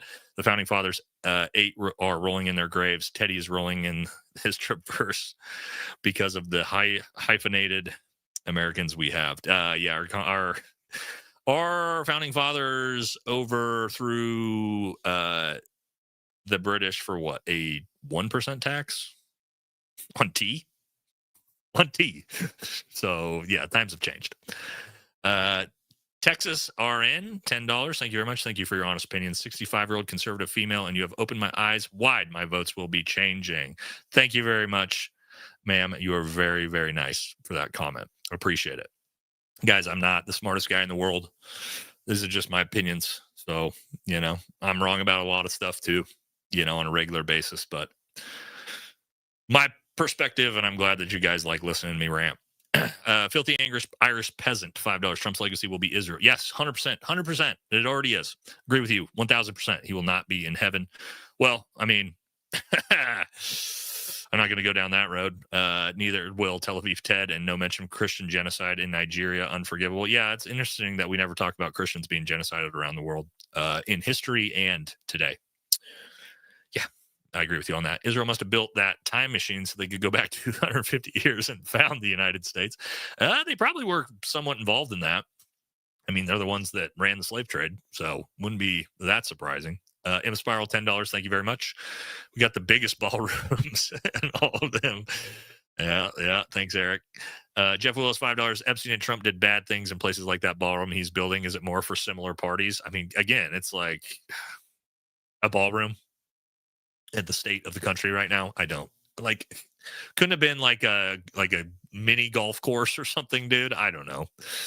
A ballroom is just, again, so let them eat cake. State your intent. Mickey W, $20. My intent is to just share my opinions with you guys. Kind of a nonpartisan. I don't like anybody. Well, not people, but parties. Trump pushed in Bibi's chair. Cuck move 101. Yeah, he doesn't do that for anybody else. Isn't that interesting? Russia is the pack of nuclear weapons, yet Israel isn't. Things that make you go, Well, according to Israel, they don't have any nuclear weapons. You know that, right?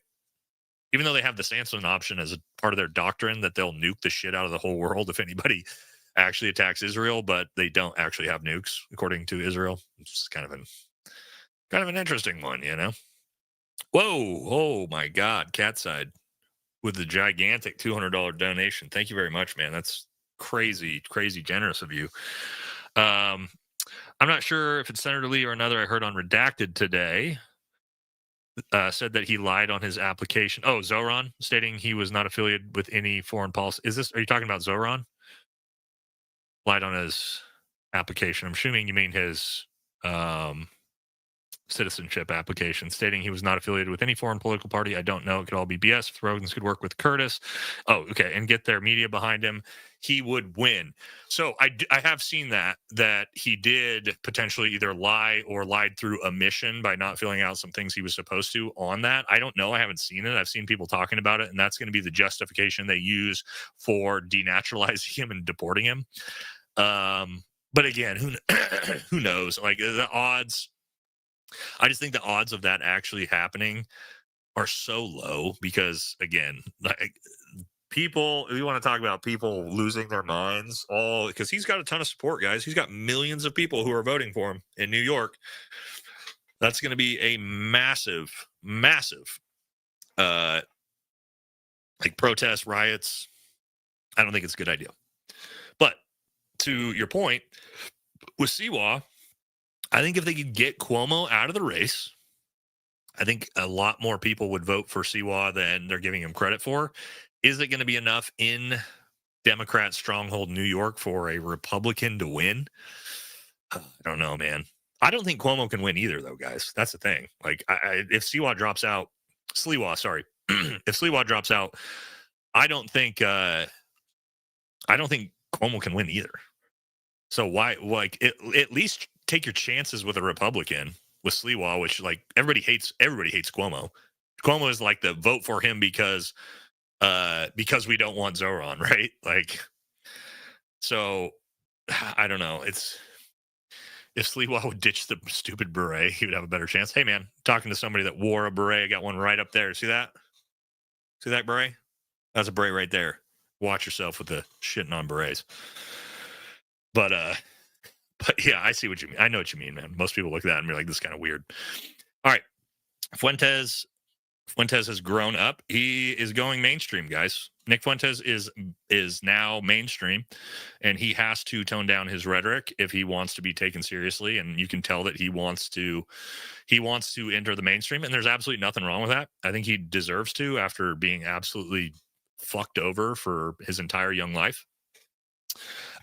So yeah, I think he should tone it down a little bit, because he's a brilliant kid. I don't want to call him a kid. He's a grown man, but he's fucking brilliant. So if he tones down some of the super hardcore, race and he's not anti-woman, but some of that rhetoric, and then I think he's the future. Honestly, I think Nick Fuentes is the future of the conservative movement, the America First movement. As he slowly integrates into the mainstream and tones down his rhetoric, he's going to get more and more and more and more and more popular, and I think he's going to be unstoppable eventually. But we got to get there. All right, I think I saw one last super chat, and then I'll let you guys get over to. I think Nick started a stream, or he's about to, so I'll let you get over there. All right, said Mike Cooper. Sorry, the autocorrect is strong on here. It was a 2% T-tax. There we go. The colonies had no representation from the king or parliament. It was a multi-factor reason we rebelled, but more than we have now. Yeah, and now they take 40% of your paycheck, and you're supposed to be happy with it. Yeah. No to Fuentes. Come on. Nah, sorry, dude. Nick Fuentes has got great America First ideas.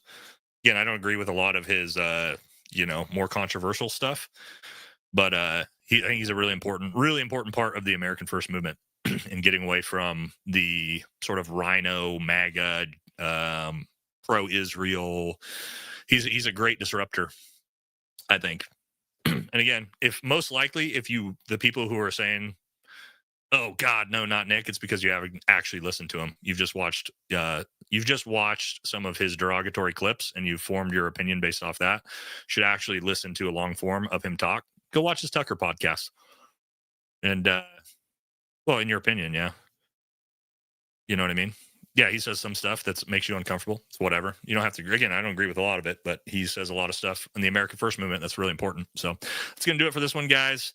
And yeah, this was a great one. We will maybe be on Halloween, maybe not. I got to wait and see. I don't know. I imagine most people probably won't be on because it's Halloween. Got stuff with your kids. So we either will or we won't. But that'll do it. Thank you all very, very much for hanging out. I love you guys. Thanks for all the great discussions, comments, questions. And yeah, again, America First. We're just going to keep grinding. And yeah, I'll have a video out on Venezuela. That should be pretty detailed if you're interested in that tomorrow. So that's going to do it. All right, guys. Thank you all very much. Catch y'all later this week.